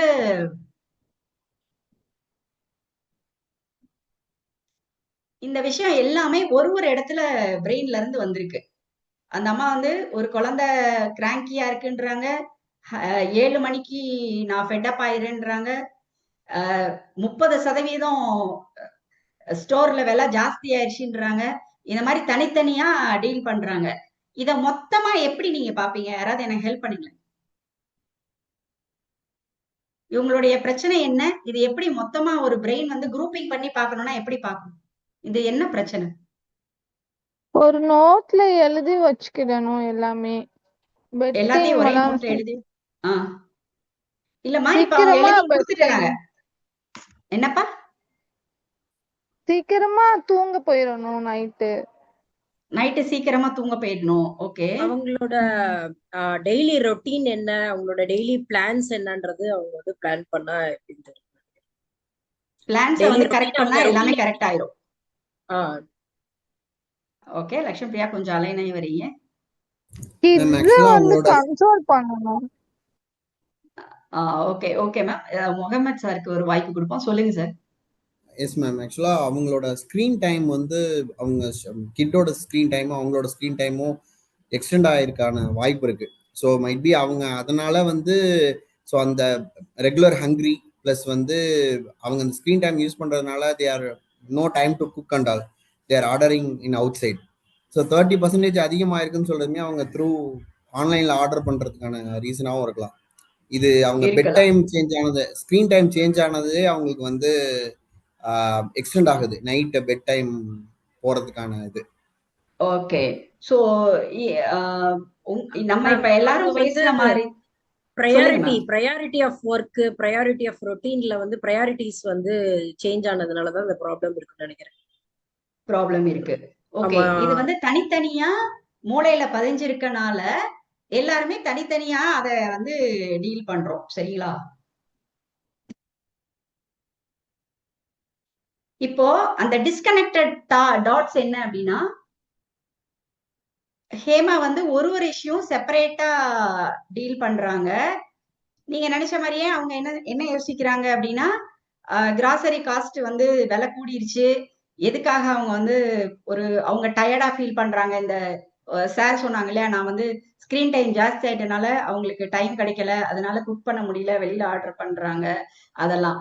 ஆனா அவங்க எதை மிஸ் பண்ணிட்டாங்க அப்படின்னா, கொஞ்சம் லக்ஷ்மி பிரியா மேடம் சொன்ன மாதிரி lack of meal planning and consistent eating schedule is creating a domino effect. இங்க வந்து ஒரு ப்ராப்பரான ஒரு மீல் பிளானிங்கும் ஒரு ஈட்டிங் ஷெடியூலும் இல்லாதனாலதான் இந்த விஷயம் எல்லாம் ஒரு கோயஸா போயிருக்கு. இந்த எல்லா விஷயத்தையும் டாட் போட்டு கனெக்ட் பண்ணி பார்த்தோம்னா அந்த ரியல் பேட்டர்ன் வந்து தெரியும். அப்புறம் அந்த கிட்ஸுக்கு வந்து சுகர் கிராஷஸ் அதிகமா இருக்கிறதுனால அவங்க ரொம்ப கிராங்கியா இருக்காங்க. ஈட்டிங் ரெகுலரா ஈட்டிங் இர்ரெகுலரா, அந்த ஃபேமிலியோடைய ஈட்டிங் டைம் வந்து இர்ரெகுலரா இருக்குது. அதனால வந்து இந்த வீட்டுல இருக்கவங்க எல்லாரும் கான்ஸ்டன்டா பசியாவே உணர்றாங்க. சோ இந்த டெசிஷன் வந்து அவங்களுக்கு ரொம்ப சோர்வை கொடுக்குது. அவங்களால டெய்லி அவங்களால ஃபுட் சாய்ஸும் பண்ண முடியல.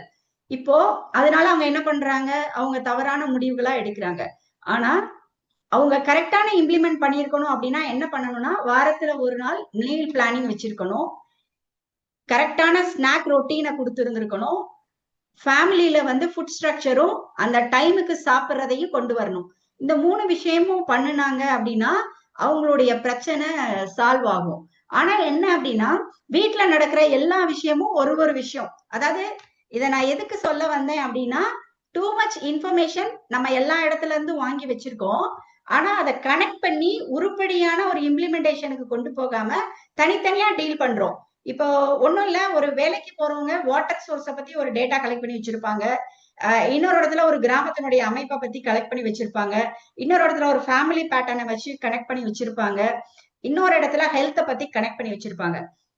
சரி, இந்த நாளையும் சேர்த்தா இந்த வாட்டருக்கும் இந்த ஹெல்த்துக்கும் சம்பந்தம் இருக்கலாம், இந்த லைஃப் ஸ்டைலுக்கும் இதுக்கும் சம்பந்தம் இருக்கலாம் அப்படின்னு குரூப்பிங் பண்ணாதான் ஏதாவது ஒரு உருப்படியான ஒரு டெசிஷன் வரும். இந்த உருப்படியான டெசிஷன் வந்து பண்றதுக்கு இந்த ஏகப்பட்ட டிஜிட்டல் பிளாட்ஃபார்மை விசிட் பண்ணி டேட்டாவை கலெக்ட் பண்றதுனால நிறைய இன்ஃபர்மேஷன் வந்து டம்ப் பண்ணி கிடக்குதான் மூளையில. சோ அதனாலதான் சோர்வாகுதுன்றாங்க. அதுக்கு ஒரு எக்ஸாம்பிளா தான் இந்த ஹேமா அவங்களுடைய டேட்டா பேட்டர்னை நான் உங்களுக்கு சொன்னேன். அவங்க மூளையில இந்த டேட்டா எல்லாம் டம்ப் பண்ணி கிடக்குது. அவங்களால கனெக்டிங் டாட்ஸ் சரியா பண்ண முடியல. ஆனா பண்ணியிருந்தா கரெக்டான ஒரு டெசிஷன் வந்திருக்கும். சரியா? இந்த கரெக்டான டெசிஷன்ஸ் வர முடியாதனால மனிதர்களுக்கு வந்து ரொம்ப ஒரு ஃபெட்டிக் ஆகுறாங்க. இன்னொன்னு இந்த டிஜிட்டல் மொபைல கையில எடுத்துட்டா அது காலையில 2 மணிக்கு ஆரம்பிச்சா நைட்டு 7 மணி ஆனாலும் நம்மளுக்கு தோன்றதே இல்லை. இந்த டைம் இன்எஃபிஷியன்சிஸ் அப்படின்ற அந்த ஒரு காம்பனன்ட்னாலையும் ரொம்ப ஃபெட்டிக் வந்து வருது அப்படின்றாங்க. இப்ப நீங்க பாத்தீங்கன்னா இந்த சைக்கிள் வந்து உங்களுக்கு புரியும் நினைக்கிறேன். டூ மச் டேட்டா ஓவர்லோட் ஆகி நம்மளுக்கு கிடக்குது. நம்ம டைம் தெரியாத அளவுக்கு மொபைலை கையில வச்சு ஸ்க்ரோல் பண்ணிட்டே இருக்கிறோம். அதனால என்ன பண்ண முடியலன்னா நம்மளால இந்த டேட்டாவை கனெக்ட் பண்ணி ஒரு உருப்படியான ஒரு டெசிஷன்ஸ் எதுலையுமே வர முடியல. அதுக்கு ஏத்த மாதிரி ஒரு ஆக்ஷனும் நம்மளால எடுக்க முடியல. அதனால என்ன பண்றோம் அப்படின்னா மொபைலை கீழே வச்சோனையும் ஐயோ இவ்வளவு நேரம் வீணா போச்சு, நம்ம ஒருவேளை நம்ம செய்யலையே அப்படின்னு சொல்லிட்டு ரொம்ப லோவா ஃபீல் பண்றோம், ரொம்ப ஆன்சியஸாவும் ஃபீல் பண்றோம். அதுக்கப்புறம் இந்த ஆன்சைட்டியும் இந்த டிப்ரெஷன் இருக்கும் பொழுது அதை சமாளிக்கிறதுக்கு மறுபடியும் ஸ்க்ரோல் பண்ண ஆரம்பிச்சிடும் மொபைல. சோ இந்த சைக்கிள் தான் தொடர்ந்துகிட்டே இருக்கு. இது புரியுதா நான் சொல்றது? புரியுது மேடம். புரியுதா? இது ரிலேட் பண்ண முடியுதா? நம்ம செய்யறதோட நம்மளால அதை இணைச்சு பார்க்க முடியுதா? முடியுது மேடம்.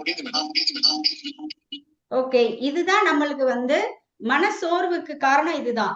ஏன்னா நம்ம வந்து நிறைய இப்போ ஒரு பையன் வந்து நிறைய ஸ்கூல்ல இருந்து நிறைய கேட்டுட்டு வர்றான், படிச்சிடணும் இன்னைக்கு அப்படின்னு சொல்லிட்டு மொபைல் எடுத்துட்டு கையில உட்கார்றாரு, டைம் போறதே தெரியல. அதுக்கப்புறம் என்ன பண்றான், எல்லா டேட்டாவும் இருக்கு, என்னால சேர்த்து வச்சு என்னால ஹோம்ஒர்க் எழுத முடியல, எதுவுமே கனெக்டிங் த டாட்ஸ் அன்னைக்கு பண்ணவே முடியல, அன்னைக்கு வேலை ஆக்ஷன்லயும் வரவும் இல்லை. அப்போ அன்னைக்கு என்ன ஆகும், அவனுடைய வேல்யூஸ் அவனுக்கு அந்த வேல்யூ வந்து அவனை குத்தி காட்டும், நீ ஒரு வேலையும் பண்ணல படிக்கலன்னு. அப்ப அவன் ஃபீலிங் லோவா ஃபீல் பண்ணுவான். அந்த நேரத்துல அவனுக்கு ஆன்சைட்டி இருக்கும். அந்த நேரத்துல தம்பி நீ படிக்கவே இல்லையா அப்படின்னு ஒரு வார்த்தை கேட்டீங்கன்னா உனக்கு தெரியுமா அப்படின்னு நம்ம கிட்ட சண்டைக்கு வந்துருவான். ஏன்னா அந்த ஆன்சைட்டியும் அவனே ஏற்கனவே கில்ட்டா ஃபீல் பண்ணிட்டு இருப்பான். அந்த நேரத்துல பிள்ளைங்க எல்லாரும் சண்டைக்கு வரும், உனக்கு தெரியுமா, ஏன் இப்படி கேட்கிற அப்படின்னு நம்ம கிட்டே சண்டைக்கு வருவாங்க. மறுபடியும் போன் எடுத்துக்கிட்டு அல்லது எது வந்து அந்த ஆன்சைட்டியை குறைக்கிறதுக்கு அவங்களுக்கு சூத்தனிங்கா இருக்குமோ அந்த விஷயத்துல வீடியோ கேம்ஸ்னா வீடியோ கேம்ஸ்ல உட்காருவாங்க, டிவி பாக்குறதுனா டிவி பாக்குறதுல உட்காருவாங்க, மியூசிக் கேட்கறதுனா காதுல ப்ளூடூத்தை மாட்டிட்டு உட்கார்ந்துருப்பாங்க. கேட்டா எனக்கு ரொம்ப டென்ஷனா இருக்கு, ஐ ஃபீல் ஸ்ட்ரெஸ்ஃபுல் அப்படின்னு சொல்லுவாங்க. இந்த ஃபீலிங் ஸ்ட்ரெஸ்ஃபுல், ஆன்சைட்டி இதுக்கெல்லாம் காரணத்துக்கு பின்னாடி என்னன்னா என்னால ஏதோ செய்யவே முடியல, நான் ஒரு டெசிஷன் எடுக்கல, நான் ஒரு வேலையை பார்க்கல, ஐ எம் நத்திங் அப்படின்ற அந்த செல்ஃப் எஸ்டீம் உடைஞ்சதுதான் காரணம். பிகாஸ் ஆஃப் இந்த டைம் இன்சஃபிஷியன்சிஸ். நான் வந்து டைம் போகிறது தெரியாம வேலை பார்க்கிறேன், அதனால என் தலைக்குள்ள இருக்கிற அந்த இன்டெலிஜென்ஸை என்னால ஆக்ஷனபிளா கொண்டுட்டு வர முடியல. இதுதான் நிறைய நேரத்துல பிரச்சனையா இருக்கு. சரி, வேலைக்கு போறவங்க மேடம் நான் வந்து எப்பயுமே நான் ரீல்ஸ் எல்லாம் பார்த்தது இல்லை, ஆனா எனக்கு ஏன் ஃபெட்டிக் வருது அப்படின்னா, நம்ம வேலைக்கு போற இடத்துல நீங்க ஐடி ஃபீல்ட்ல இருந்தீங்கன்னா இந்த டேட்டா வந்து ஓவர்லோட் ஆகுறது ஆட்டோமேட்டிக்கா வரும். இன்னொன்னு வேற வேற சாஃப்ட்வேர் திடீர்னு புதுசா அறிமுகமாகிறது, வேற வேற பேட்டர்னை வந்து சேஞ்ச் பண்ணிக்கிட்டே இருக்கிறது. இந்த விஷயங்கள் வந்து நீங்க டிஜிட்டல் இமிகிரன்ஸா இருந்தா ரொம்ப கஷ்டப்பட்டு அதை லேர்ன் பண்ணுவீங்க. ஸோ அந்த நேரத்துல உங்களுக்கு டெசிஷன் மேக்கிங்கும் ஆக்ஷனும் அந்த இடத்துல லேக் ஆகும். அதன் காரணமா உங்களுக்கு இந்த லோ ஆன்சைட்டி இதெல்லாம் வரும், ஃபீலிங் டிப்ரெஷன் இதெல்லாம் வரும். மறுபடியும் நீங்க ஏதாவது ஒரு போன் எடுத்து யார்கிட்டயோ பேசும்போதுதான் அந்த ஆன்சைட்டியோ அந்த டிப்ரெஷனோ உங்களால சமாளிக்க முடியுது. அதனால நீங்களும் என்ன பண்ணுவீங்கன்னா வீட்டுக்கு வந்தோடனே ஒரு ரம்மி சர்க்கிள் சொல்ல மாட்டேன், அதே மாதிரி ஒரு சீட்டு விளையாடுறதோ இல்ல வேற ஏதோ ஒரு வீடியோ கேம்ஸ்ல நிறைய பேரு உட்கார்றாங்க, வேலைக்கு போயிட்டு வர்றவங்க நிறைய பேரு. அதனாலதான் நான் வந்து ரொம்ப கஷ்டமா இருக்கு வேலை அப்படின்னு நினைச்சுக்கிட்டு உட்கார்றாங்க. காரணம் என்ன அப்படின்னா அங்க நிறைய அந்த டேக்கிள் பண்ண முடியாத அளவுக்கு ஓவர்லோடிங் ஆஃப் டேட்டாவும் அதை வந்து கனெக்டிங் த டாட்ஸும் கஷ்டமா இருக்கு டெக்னாலஜில இமிகிரன்ஸுக்கு. அதனால அவங்களுக்கு வந்து ரொம்ப ஃபெட்டிகா இருக்கு. ஓகே, இந்த சைக்கிள் இப்படி இருக்குன்னு எனக்கு தெரிஞ்சிருச்சு. இந்த சைக்கிளை நான் பிரேக் பண்ணணும். இதை பிரேக் பண்ணாதானே நம்மளால இருக்க முடியும். இல்லைன்னா மறுபடியும் நான் மொபைல்ல உட்காருவேன், டேட்டா வரும், திருப்பி இதே தானே தொடர்ந்துகிட்டே இருக்கும். இதை நான் என்ன பண்றது? இதுக்கு பெரிய ரூட் காஸ் என்ன அப்படின்னா டோபமைன். டோபமைன் அப்படின்றது ஒரு ஹார்மோன் சொல்லுவாங்க. சில நேரம் நியூரோ டிரான்ஸ்மிட்டர்ன்ற பேர்லயும் அது சொல்லியிருப்போம். ஸோ இந்த டோபமைன் பாத்தீங்கன்னா பிளஷர் கொடுக்கக்கூடிய ஒரு நியூரோ டிரான்ஸ்மிட்டர், ஒரு ஹார்மோனு. பிளஷர் கொடுக்கக்கூடிய ஹார்மோன் தான். பட் இதுக்கு வந்து ஒரு லிமிட்டேஷன் இல்லை அப்படின்னா இதுவே பெயினுக்கும் காரணமா அமையுது, அடிக்ஷனுக்கு காரணமா அமையுது. அந்த அடிக்ஷன்னால நம்மளுக்கு பெயின் வருது. அதை எப்படி அப்படின்றத நம்ம பார்க்கலாம். இது நான் லாஸ்ட் டைம் உங்களுக்கு குழந்தைகளுடைய செயல்பாடுகளை பத்தி சொல்லும் போது இதை நான் சொல்லியிருந்தேன். இருந்தாலும் நான் திருப்பி உங்களுக்கு சொல்றேன். இது வந்து ஒரு நியூரோ டாக்டர் வந்து கொடுத்த சார்ட்டு. நான் அந்த வெபினார்ல கலந்துகிட்ட போது நான் படிச்சது அவருடையதுதான் நான் இதுல யூஸ் பண்ணியிருக்கேன். அவருக்கு என்னுடைய தேங்க்ஸ். இப்போ அதை தான் நான் இப்போ யூஸ் பண்ணியிருக்கேன். என்ன அப்படின்னா டோபமைன் ரிலீஸ் ஆகுற அந்த யூனிட்ஸ் ரிலீஸ் ஆகுற அளவை வந்து அதுல மென்ஷன் பண்ணியிருக்காங்க. இப்போ ஒரு போன் யூஸ் பண்ணும்போது 30 அளவு யூனிட், ஒரு KFCல நான் ஒரு சாப்பாடு சாப்பிட்றேன் அப்படின்னா 20 யூனிட், ஒரு நல்ல ட்ரெஸ் போடுறேன் அப்படின்னா 50 யூனிட். உங்களுக்கு தெரியுதுன்னு நினைக்கிறேன் நான் எதை சொல்றேன்னு சொல்லிட்டு. அப்புறம் ஒரு கார்ல நான் போகும்போது 25 யூனிட் வருது. ஒரு மியூசிக்ல வந்து 30. என்னோட பெட்டோட நான் விளையாடும் போது எனக்கு 40 யூனிட் வருது. நான் ஃபேமிலியோட இருக்கும்போது 50. ஒரு இல்லற வாழ்வில் இருக்கும்போது பாத்தீங்கன்னா அதிகபட்சம் 100. இது வரையிலும் வந்து பாத்தீங்கன்னா நேச்சுரல் பூஸ்டர்ஸ், டோபமைனுக்கு வந்து இயற்கையா அதை பூஸ்ட் பண்ணக்கூடிய நிகழ்வுகள் இது வரையிலும், இல்லற வாழ்வு வரையிலும், 70 இல்லற வாழ்வுக்கு. இதுக்கப்புறம் பாத்தீங்க அப்படின்னா ஸ்மோக்கிங்க்கு பாத்தீங்கன்னா 400க்கு மேல, ஆல்கஹாலுக்கு பாத்தீங்கன்னா 300க்கு மேல, ட்ரக்ஸுக்கு பாத்தீங்கன்னா 1000க்கு மேல. இத பார்த்ததுக்கு அப்புறம் உங்களுக்கு என்ன சார் தோணுது?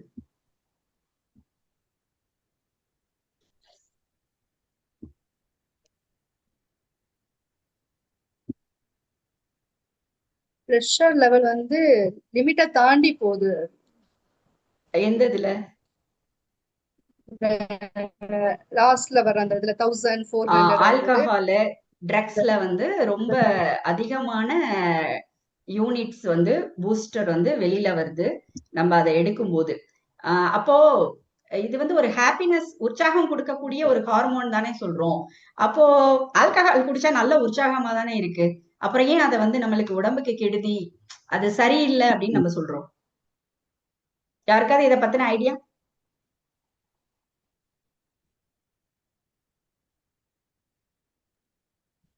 நேச்சரை தாண்டி ஹைப்பர் ஆயிடுறோம். சோ அது நம்ம வந்து நேச்சரை தாண்டி இது வந்து அன்நேச்சுரல்.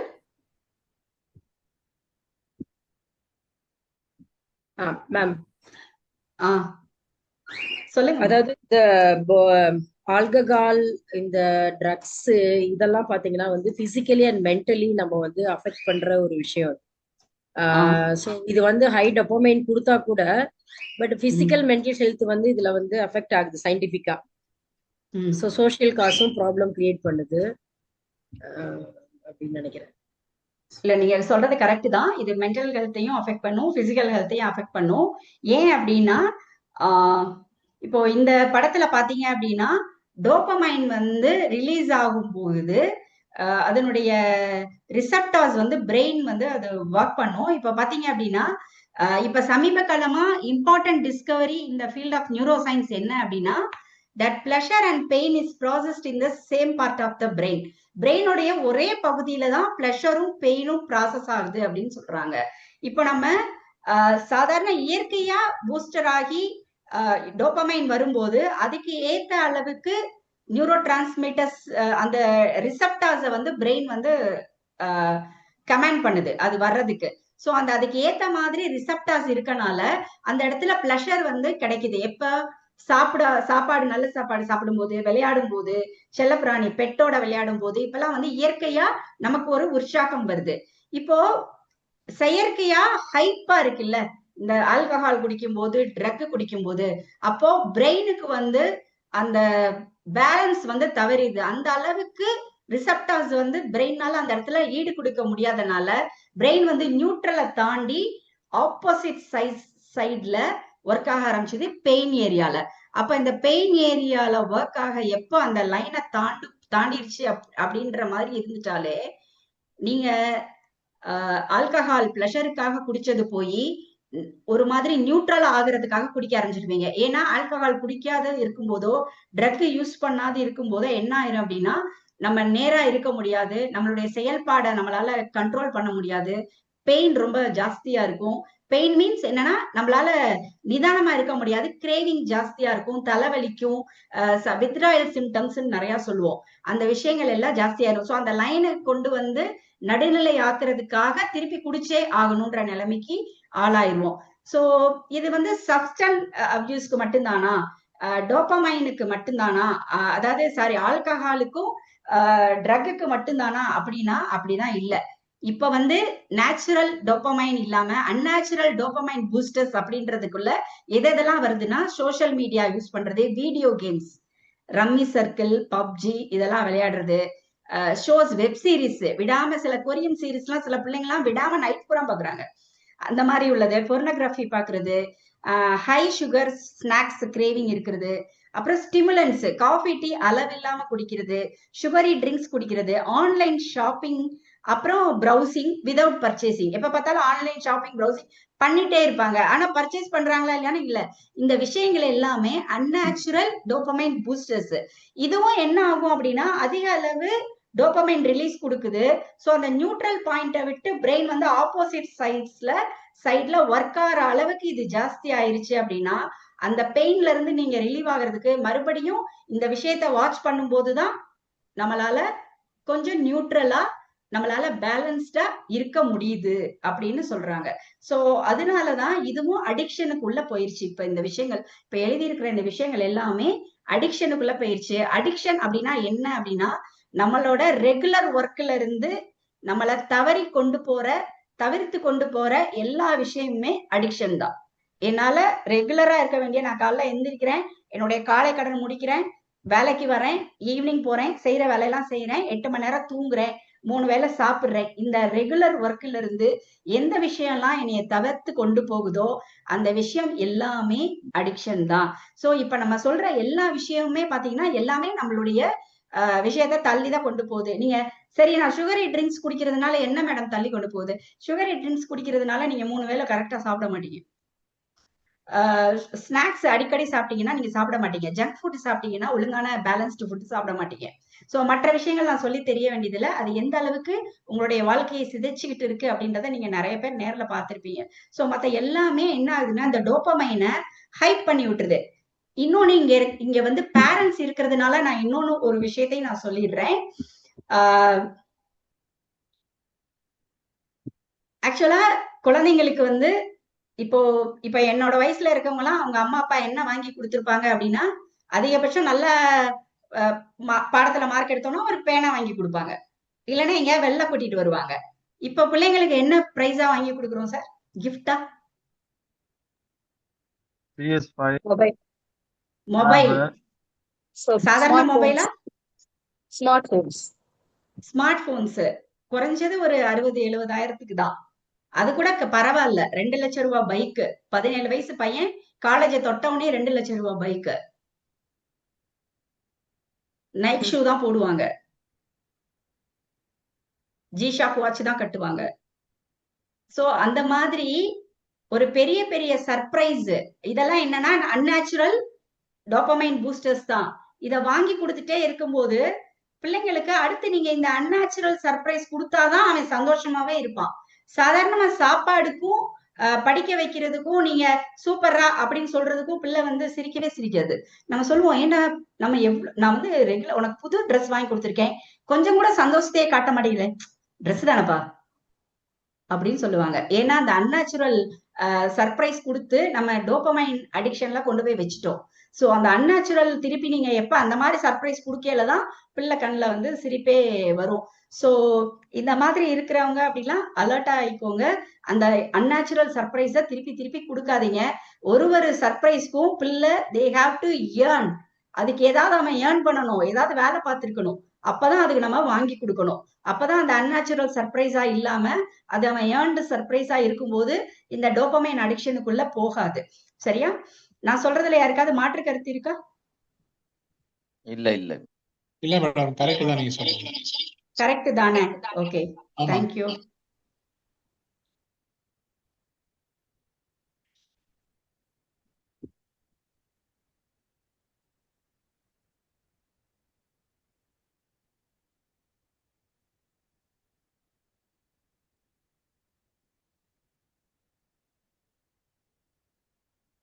சாரி.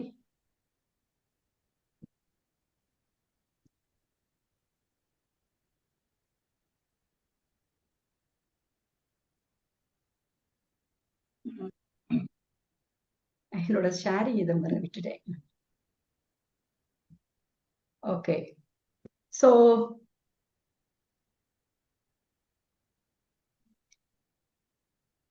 இந்த டோபமைன் அடிக்ஷனுக்குள்ள போறதுனால இயற்கையா கிடைக்கக்கூடிய அந்த ஹைப்புமே குழந்தைங்களுக்கு கிடைக்காம போயிருதான். முன்னாடி வந்து KFC-ல எவ்வளவு போட்டிருந்தேன்?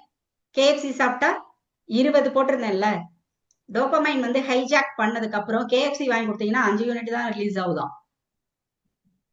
அதிகபட்சம் இல்லற வாழ்வுல இருந்தா 100 வருஷம் போட்டிருந்தோம்ல, அப்ப கூட 20 தான் வருதாம். பெட்டுக்கு வந்து எவ்வளவு போட்டிருந்தேன்? 50க்கு மேல போட்டிருந்தேன், இங்க 20 தான் வருது. சோ இந்த மாதிரி டோபமைன் வந்து ஹைஜாக் பண்ணப்படுது. அதனால அந்த உற்சாகம் வந்து கிடைக்கிறது இல்ல. ஓகே, இப்ப நம்ம என்ன பண்றது? சரி, நம்ம வந்துட்டோம், அடிக்ஷனுக்குள்ள வந்துட்டோம். இப்ப நான் என்ன பண்றது? இந்த இந்த சைக்கிளை நான் எப்படியாவது பிரேக் பண்ணணும். டோபமைன் அடிக்ஷனுக்குள்ள வந்துட்டனாலதான் இந்த சைக்கிள் வந்து திருப்பி திருப்பி ரொம்ப ஸ்ட்ராங் ஆயிட்டே இருக்கு. இதை நான் எப்படி பிரேக் பண்றது? ஒரே வழி, டோபமைன் டீடாக்ஸ் அப்படின்னு சொல்லுவோம். சரி, எல்லாரும் தான் சொல்றாங்க, எல்லா வெப்சைட்லயும் நான் பாக்குறேன், எல்லா வாட்ஸ்அப்லயும் டோபமைன் டீடாக்ஸ்ன்னு சொல்றாங்க. அந்த டோபமைன் டீடாக்ஸ் பண்ணிட்டா எல்லாமே சரியாயிருமா? ஒரே ஒரு நாள் மட்டும் டோபமைன் டீடாக்ஸ் பண்ணுங்க. ஒரே ஒரு நாள் அப்படின்னா என்ன அப்படின்னா, நீங்க இந்த இப்ப நான் இந்த லிஸ்ட் பண்ணிருக்கேன் இல்லையா, சோசியல் மீடியா, மெசஞ்சரு, போனு, ஷோஸ் வாட்ச் பண்றது, சுகரி ஃபுட் சாப்பிடுறது, இதுல எதெல்லாம் உங்களுக்கு இருக்கோ இந்த விஷயங்களை ஒரே ஒரு நாள், அது வந்து வீக்கெண்டா இருந்தா ரொம்ப நல்லது. ஏன்னா வீக் டேஸ்ல உங்களால இது பண்ண முடியாது. வீக்கெண்டா இருந்தா அது உங்க கையில இருக்கிறதுனால இந்த ஒரு டோபமைன் டீடாக்ஸ் பண்ணலாம். ஒரே ஒரு நாள் பண்ணுங்க. அது பண்ணும்போது அந்த ஒரே ஒரு நாள் டீடாக்ஸ் பண்றது வந்து எல்லா விஷயத்தையும் மாத்தும் அப்படின்னு நான் சொல்ல மாட்டேன். ஆனா அந்த விஷயம் வந்து உங்களுக்கு ஈஸியா இருக்காது.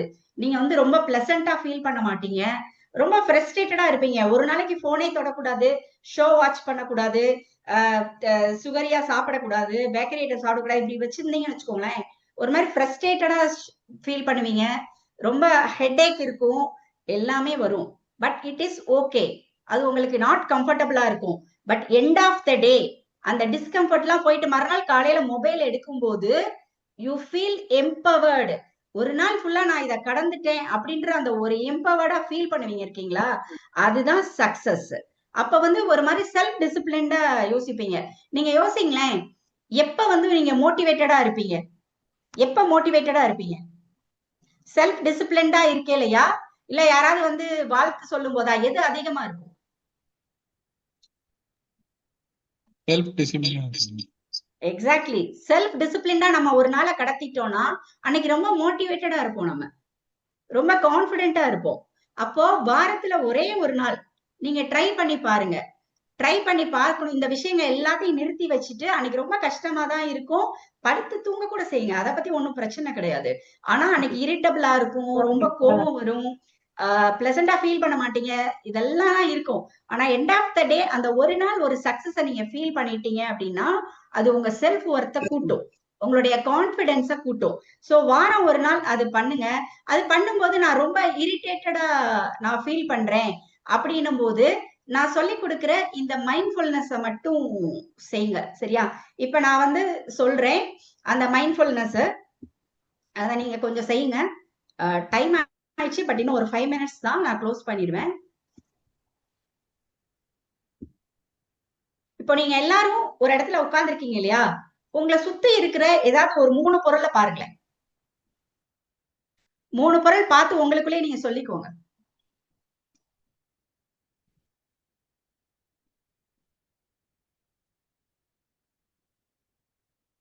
அதுக்கப்புறம் ஒரு 3 சவுண்டு உங்களை சுத்தி கேக்குறது.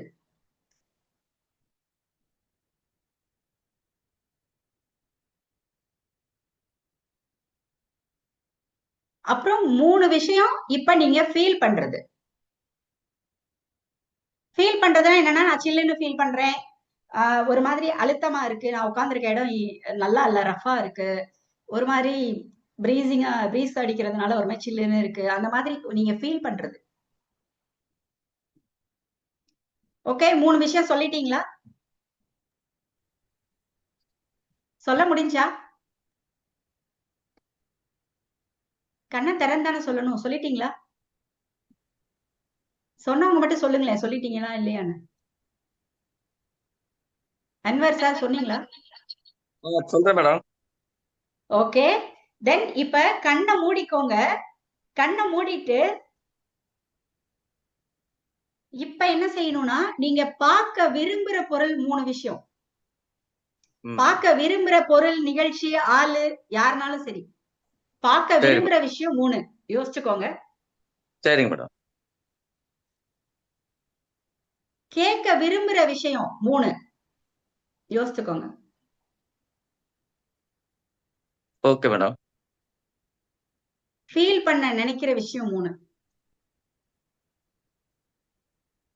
கண்ணை திறக்க கூடாது. ஃபீல் பண்ண நினைக்கிற விஷயம் 3. நான் வந்து ஐ ஃபீல் சக்சஸ், நான் I want to feel successful, I want to feel happiness, I want to feel peacefulness, அப்படி அந்த மாதிரி. ஓகே, கண்ணை திறக்காதீங்க. இப்போ நீங்க பார்க்க விரும்புற விஷயம் ஏதாவது 2.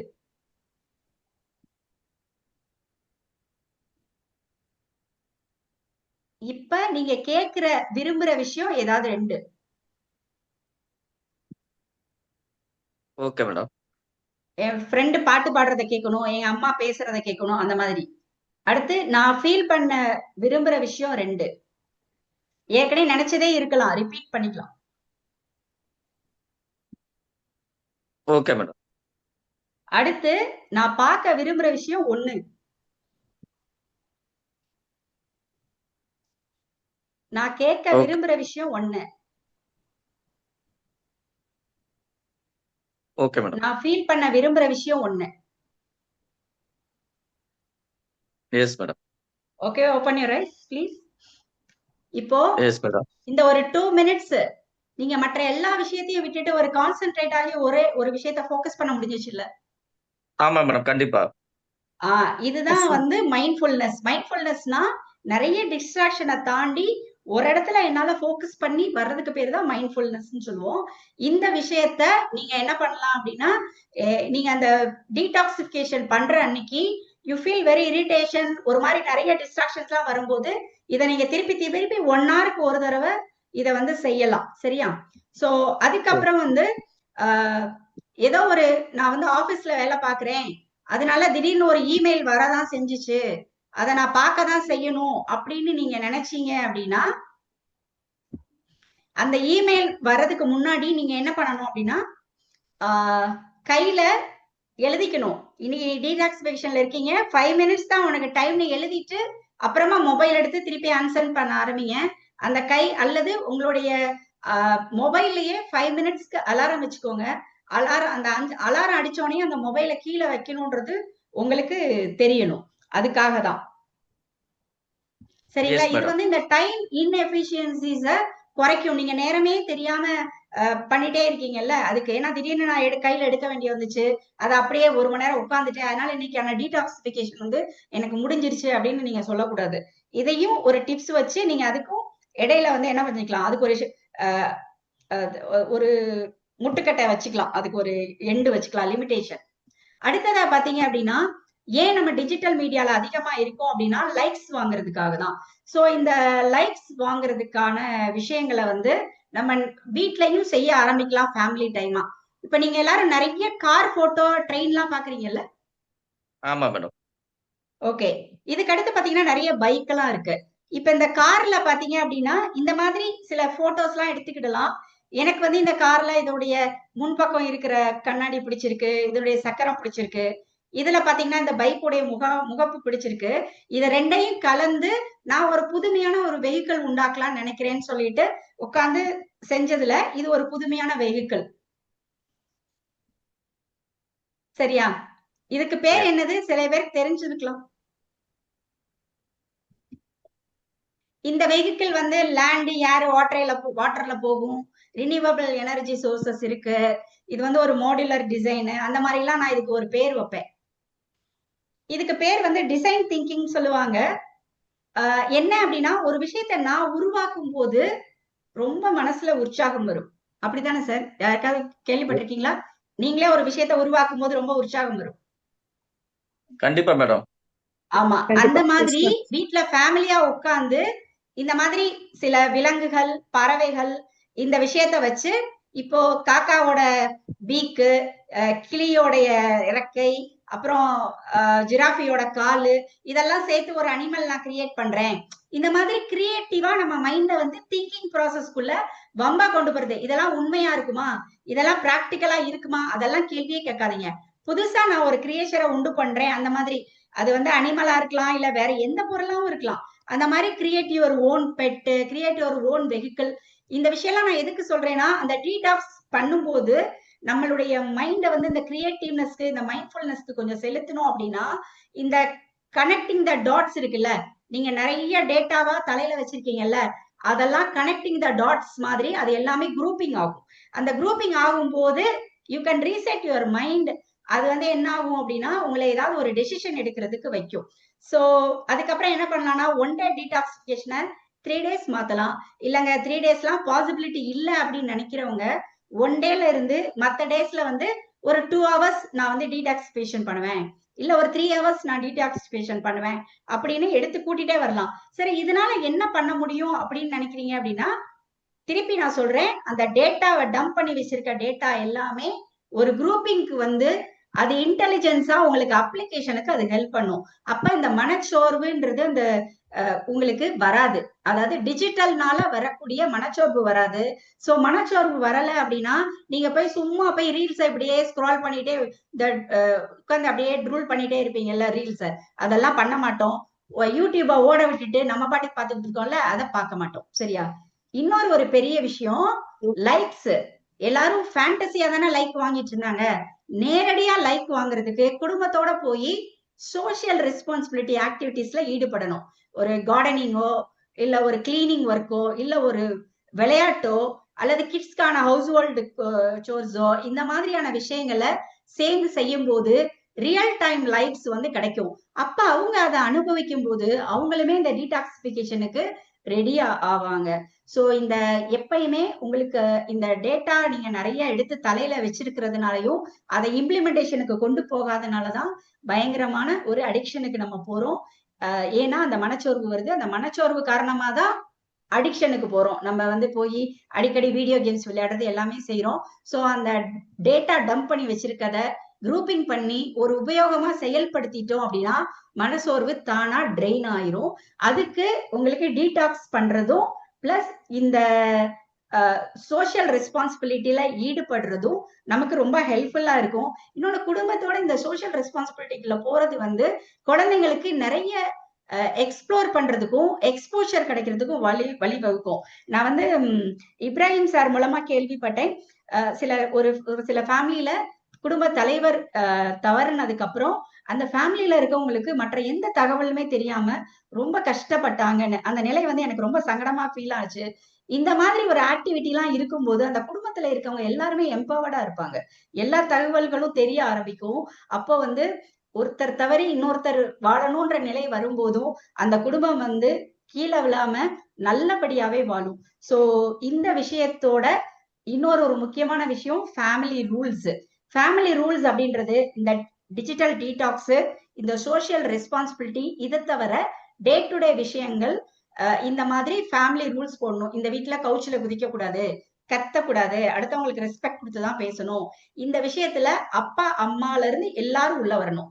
அம்மா அப்பா மட்டும் கத்துறது, பிள்ளைங்களை கத்த வேணாம்னு சொல்றது, அம்மா அப்பா வந்து எங்கனாலும் உட்காரலாம் எப்படினாலும் உட்காரலாம் அப்படிலாம் கிடையாது. அதே மாதிரி நைட்டு தூங்கும் போது அம்மா மட்டும் ஸ்க்ரோல் பண்ணிட்டே இருக்கலாம், பிள்ளைங்க பண்ணக்கூடாது அப்படிலாம் கிடையாது. எல்லாருக்குமே ஒரே ரூல் தான். டிஜிட்டல் டீடாக்சிபிகேஷன் எத்தனை மணில இருந்து எத்தனை மணினா அது எல்லாத்துக்குமே ஒரே ரூல் தான். அதை போட்டு அதை ஹவுஸ் ரூல்ஸா ஃபாலோ பண்ணீங்க அப்படின்னா உண்மையிலேயே உங்க குடும்பம் வந்து, நான் சொன்னேன் இல்லையா அலார்மிங் ஒரு டேஞ்சர்னு ஒரு 2-3 விஷயம், அதெல்லாம் நம்ம வீட்டு கதவை தட்டுறதுக்கு வாய்ப்பே கிடையாது. ஒரு நல்ல விதமான மனநலத்தோடையும் உடல் நலத்தோடையும் நம்ம வாழலாம். So thank you very much for your patient listening. இந்த விஷயம் வந்து உங்களுக்கு ஹெல்ப்ஃபுல்லா இருக்கும்னு நினைக்கிறேன். ஏதாவது கொஸ்டின்ஸ் இருந்தா கேட்கலாம். கண்டிப்பா மேடம்.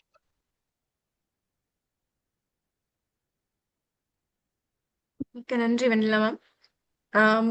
யாருக்காவது வந்து இந்த தலைப்பு சார்ந்து இப்ப மேம் நமக்கு சொன்ன விஷயங்கள்ல சந்தேகங்களோ இல்ல இது தாண்டி உங்களுடைய தனிப்பட்ட வாழ்க்கையில இந்த இயந்திரங்கள் சார்ந்து வந்து ஏதாவது கேள்விகள் இருந்துச்சு அப்படின்னா நீங்க இந்த நேரத்தை வந்து பயன்படுத்திக்கலாம்.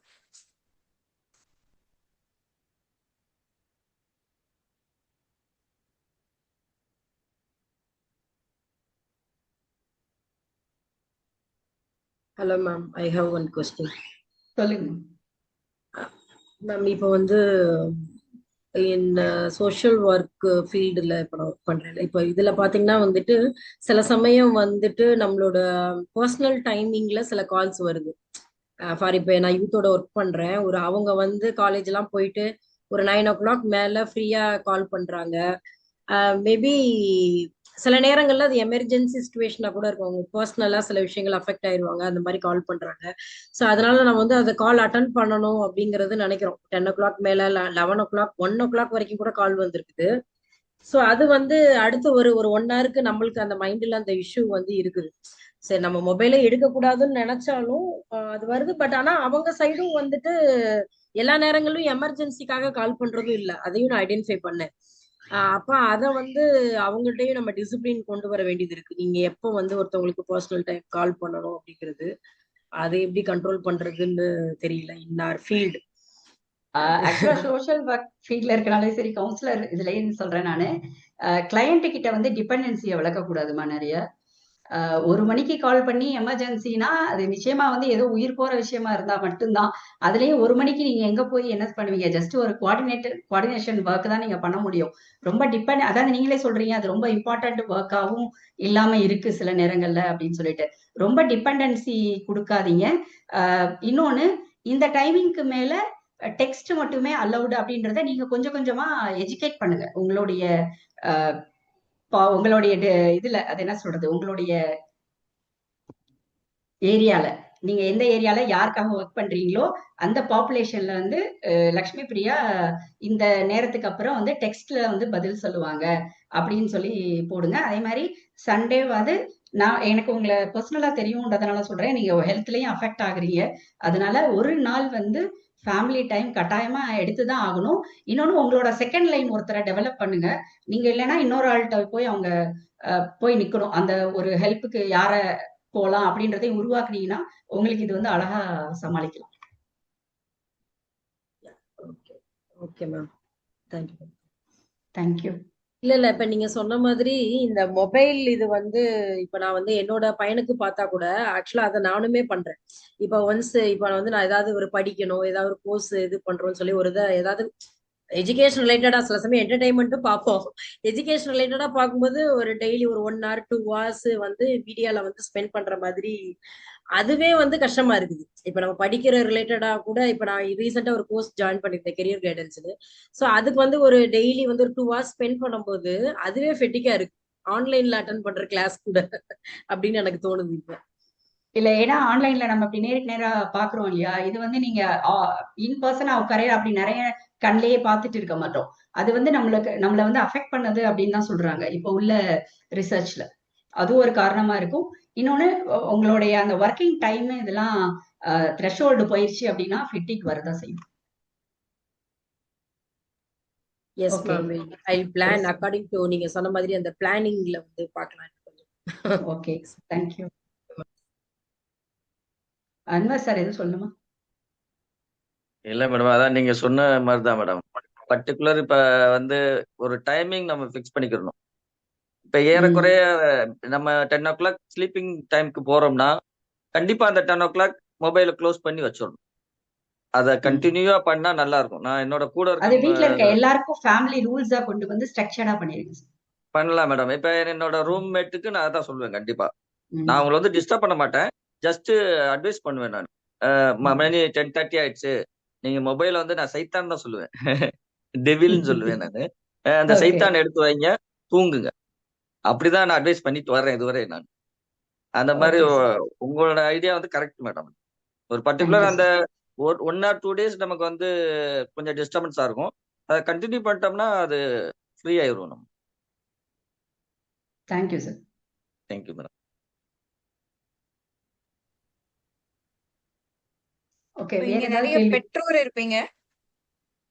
சாரி மேம், இங்க நிறைய பெற்றோர்கள் இருப்பீங்க. இந்த காலகட்டத்துல இருக்கக்கூடிய நம்மளுடைய பிள்ளைகள்கிட்ட வந்து மொபைல் பயன்படுத்துறதையோ இல்ல மிச்ச கேட்ஜெட்ஸ் பயன்படுத்துறதையோ ஒரு ஒழுக்கமின்மை வந்து தொடர்ச்சியா இருந்துட்டே இருக்கு அப்படின்றது வந்து பெரிய கம்ப்ளைண்டா இருந்துட்டே இருக்கு. அப்படி யாருக்காவது உங்களுடைய பிள்ளைகளுடைய கேட்ஜெட்டுடைய பயன்பாட்டை வந்து கட்டுப்படுத்துறதுக்கு ஏதாவது உதவி தேவைப்பட்டது அப்படின்னு சொன்னா நீங்க அது சார்ந்த கேள்விகளை கூட இப்ப மேம் கிட்ட கேட்டு பயன்பெறலாம்.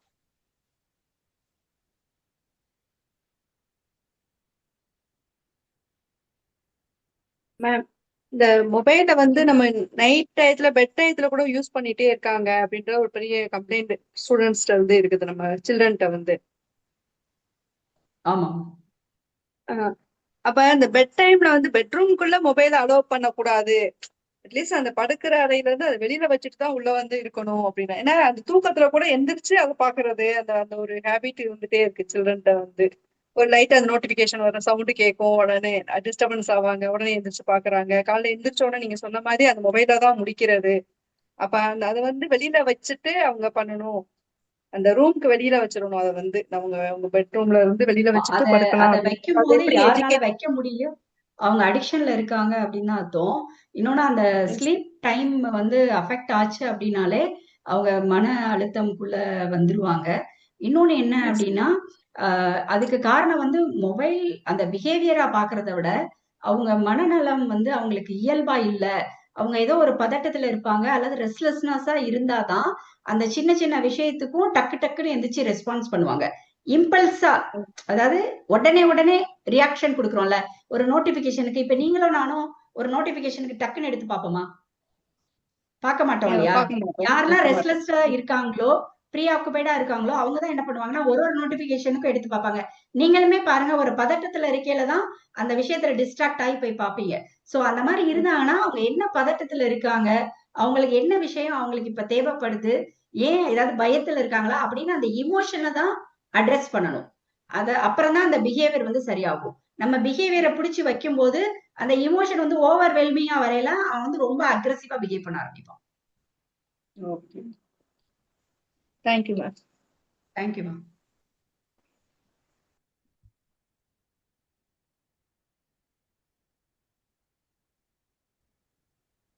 வேற யாருக்காவது ஏதாவது கேள்விகள் இருக்கா?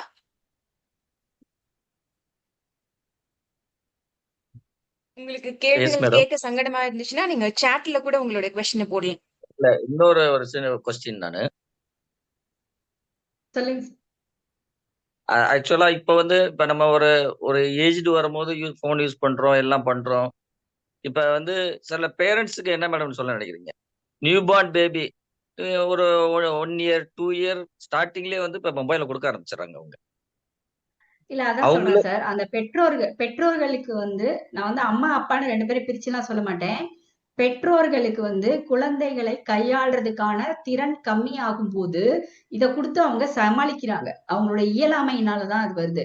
அப்ப அவங்களுக்கு ஒரு குழந்தை அழுதுச்சுன்னா என்ன செய்யணும், ஒரு குழந்தை ஏன் அழுகுது, அது அழுகிறத வந்து எப்படி சமாதானப்படுத்துறது, அந்த மாதிரி திறனை சொல்லி கொடுத்தோம்னா எப்படி சாப்பாடு ஊட்டுறதுன்றது ஒரு திறன் இல்லாதவங்க என்ன பண்ணுவாங்க, அதை கொடுத்து செல்போனை கொடுத்து பார்க்க வச்சுக்கிட்டே சாப்பாடை ஊட்டிடுறாங்க.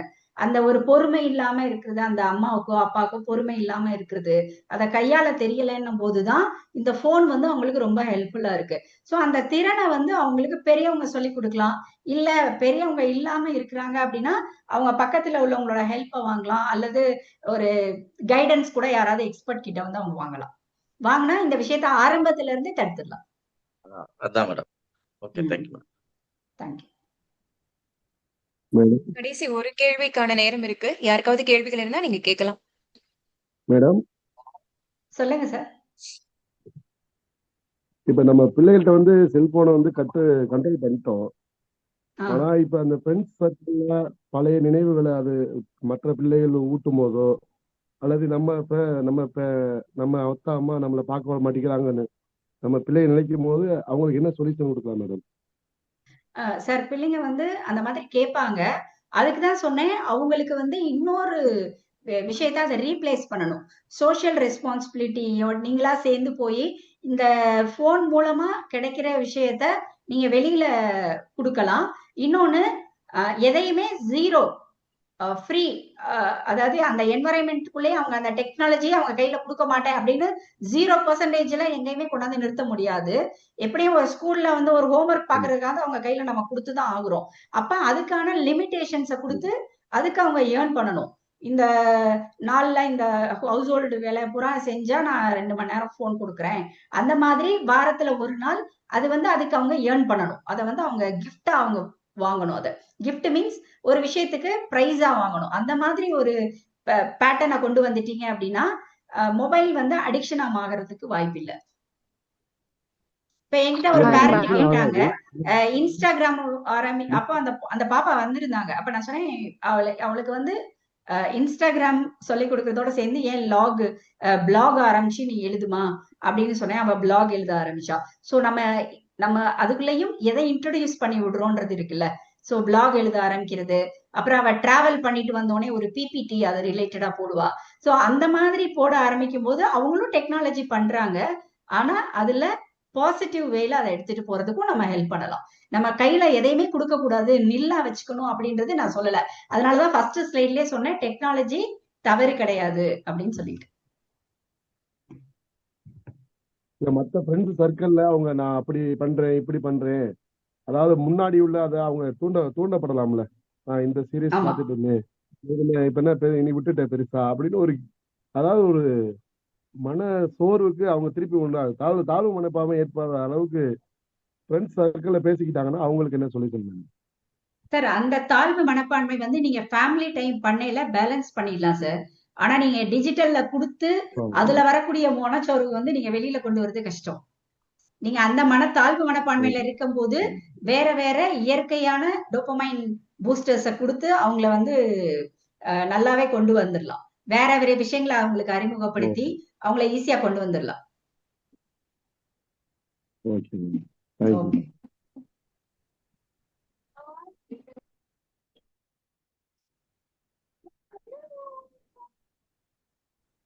அனிஷா, உங்களுக்கு கிட்ட ஏதாவது கேள்வி இருக்கா? Hi ma'am.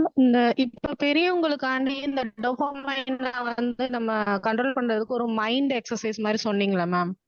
அதான் ரொம்ப அடிக்டாடே இருக்காங்க. அவங்களுக்கு ஏதாவது ஒரு பிளேவே மெத்தட்ல எப்படி அது மாதிரி ஒரு மைண்ட் எக்ஸசைஸ் மாதிரி ஏதாவது இருக்கா மேம்? குழந்தைங்களுக்காவா? குழந்தைங்களுக்கு தான் மேம். குழந்தைங்களுக்கு மைண்ட்ஃபுல்னஸ் அந்த டிஸ்ட்ராக்ஷனை போக்குறதுக்கு அதுக்கெல்லாம் நிறைய எக்ஸசைஸ் இருக்குமா. அது வந்து அந்த குழந்தைய பத்தி ஃபுல் டீடைல் தெரியாம நம்ம எதுவும் செய்ய முடியாது.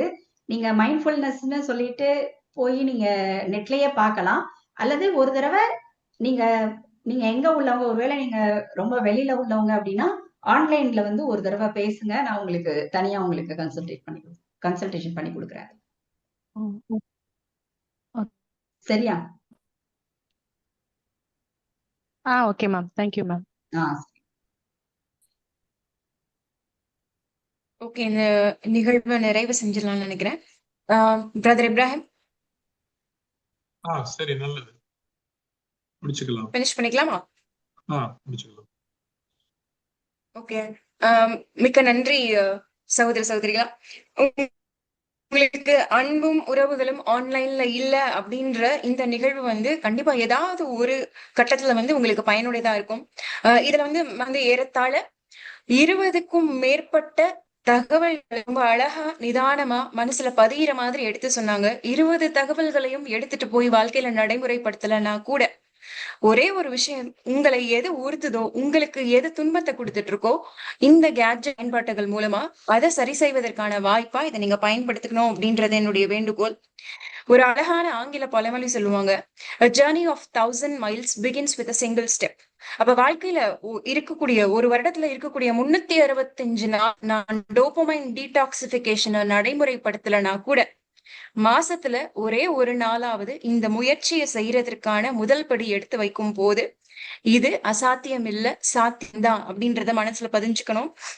இப்ப இது லைட்டான டாபிக் இல்ல, ரொம்ப வேகமா 1.5 மணி நேரம் போயிருச்சு.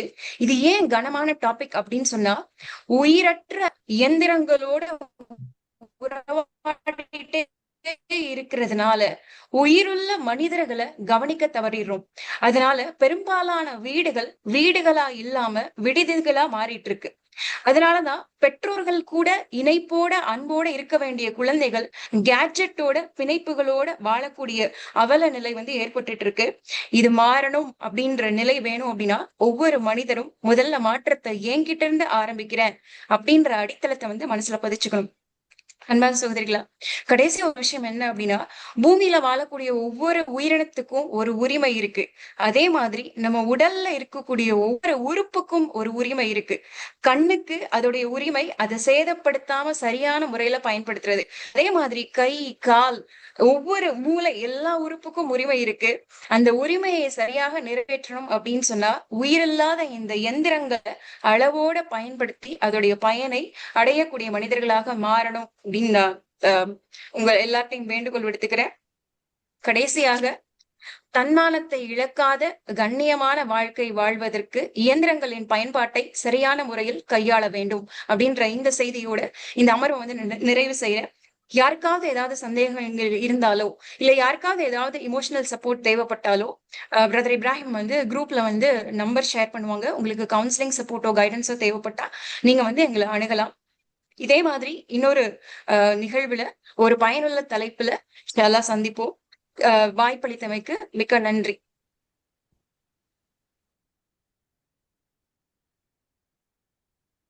ரொம்ப மிக்க நன்றி ஐயா.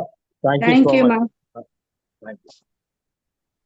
யாராவது ஃபீட்பேக் ஷேர் பண்ண விரும்புறீங்க? உங்களுக்கு இந்த நிகழ்ச்சி ஏதாவது வகையினுள்ளதா இருந்துச்சு அப்படின்னு யாராவது 2 பேர் ஃபீட்பேக் ஷேர் பண்ண விரும்புறீங்களா?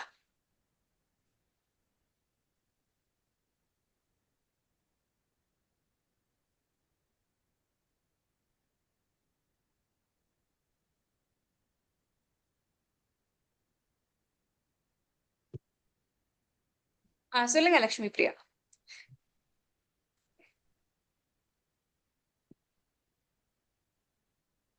ஸோ இந்த டாபிக் பார்த்தீங்கன்னா is the need of the hour அப்படின்னு சொல்லலாம். ஸோ எல்லாருமே அதுக்குள்ள மாட்டியிருக்கிறோம். ஸோ மேம் அதுக்கு எல்லாமே சயின்டிஃபிக்கா ரிலேட் பண்ணாங்க. மேபி இந்த மாதிரி டாபிக் நிறைய பேர் கிளாஸ் எடுக்கிறாங்க. மேம் சயின்டிஃபிக்கா நம்மளோட பிரெயின்ல பாடியில என்ன நடக்குது அந்த மாதிரி ரிலேட் பண்ணி சொன்னது ரொம்ப யூஸ்ஃபுல்லா இருந்தது. சும்மா ஜென்ரலா நீங்க இதெல்லாம் பண்ணுங்க சொல்லியிருந்தா அது எல்லாருக்குமே information is overloader already. Everybody is knows இப்ப யூஸ் பண்ணக்கூடாதுன்னு. அதை எப்படி பண்ணலாம், ஓவர் கம் எப்படி பண்ணலாம் அப்படிங்கறத ஒரு சயின்டிபிக் டெக்னிக் கூட அவங்க சொன்னாங்க. என்ன நடக்குது டோபமைன் பத்தி கொஞ்சம் டீட்டெயில்டா இது பண்ணாங்க. ஸோ எதனால நம்ம இப்படி அடிக்ஷன் போறோம், எப்படி ஓவர் கம் பண்றது, ஸோ அதுக்கான ஃபர்ஸ்ட் ஸ்டெப் என்ன பண்றது அப்படிங்கறத ரொம்ப அழகா டீட்டெயில்டா சொன்னாங்க. யூஸ்ஃபுல்லா இருந்தது இந்த ட்ரைனிங் அப்படின்றத சொல்லலாம். ஸோ ஆக்ஷன் ஓரியன்டா இருந்தது. So we can plan our action.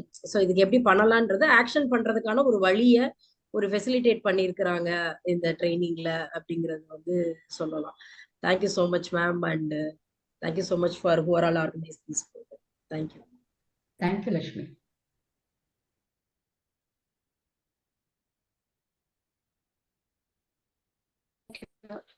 Okay, வேற யாராவது? அன்வர் சார் சொல்றீங்களா? எஸ். இப்ப வெனிலா மேடம் நமக்கு எக்ஸ்பிளைன் பண்ணது ஏறக்குறைய மோஸ்ட் ஒரு நியூராலஜிக்கலிய ஒரு பிசிசியன்ட் நமக்கு என்ன தகவல் கிடைக்கணுமோ அந்த அளவுக்கு நம்ம தகவல் கிடைச்சிருக்கு. ஏன்னா நியூராலஜி மீன்ஸ் நம்ம பிரெயின் மெயின், நம்ம பிரெயின் ஆக்டிவிட்டிஸ் ஹியூமன் பாடியில ரொம்ப முக்கியமானது. அது சம்பந்தப்பட்ட தகவல்கள் அனைத்துமே ஏறக்குறைய வெனிலா மேடத்துல நமக்கு கிடைச்சிருக்கு. அதனால ரொம்ப எஃபெக்ட், நல்ல பயனுள்ள தகவல்கள் இதெல்லாம். இந்த மாதிரி நிறைய நிகழ்ச்சிகள் நடத்தினோம்னா இன்னும் நிறைய பேருக்கு பலன் பெறும். நிறைய பேருக்கு இதை பத்தி சரியா விழிப்புணர்வு இல்லை. அதுதான் பிரச்சனை. இப்ப எல்லாம் மொபைல் யூஸ் பண்றாங்க. அந்த மொபைல் யூஸ் பண்ணா என்ன எஃபெக்ட் ஆகுன்றது இந்த மாதிரி நிகழ்ச்சிகளை கலந்துக்கிட்டாங்கன்னா அவங்களே அவாய்ட் பண்ணக்கூடிய வாய்ப்புகள் கிடைக்கும். ரொம்ப தேங்க்ஸ் மேடம். Thank you sir. மிக்க நன்றி. இந்த நிகழ்ச்சியை ஏற்பாடு செஞ்ச யங் மைண்ட்ஸ் இந்தியாவுக்கும் இந்த நிகழ்ச்சியில் சிறப்புரையாற்றிய வெனிலா மேம் அவர்களுக்கும் மிக்க மனமார்ந்த நன்றி.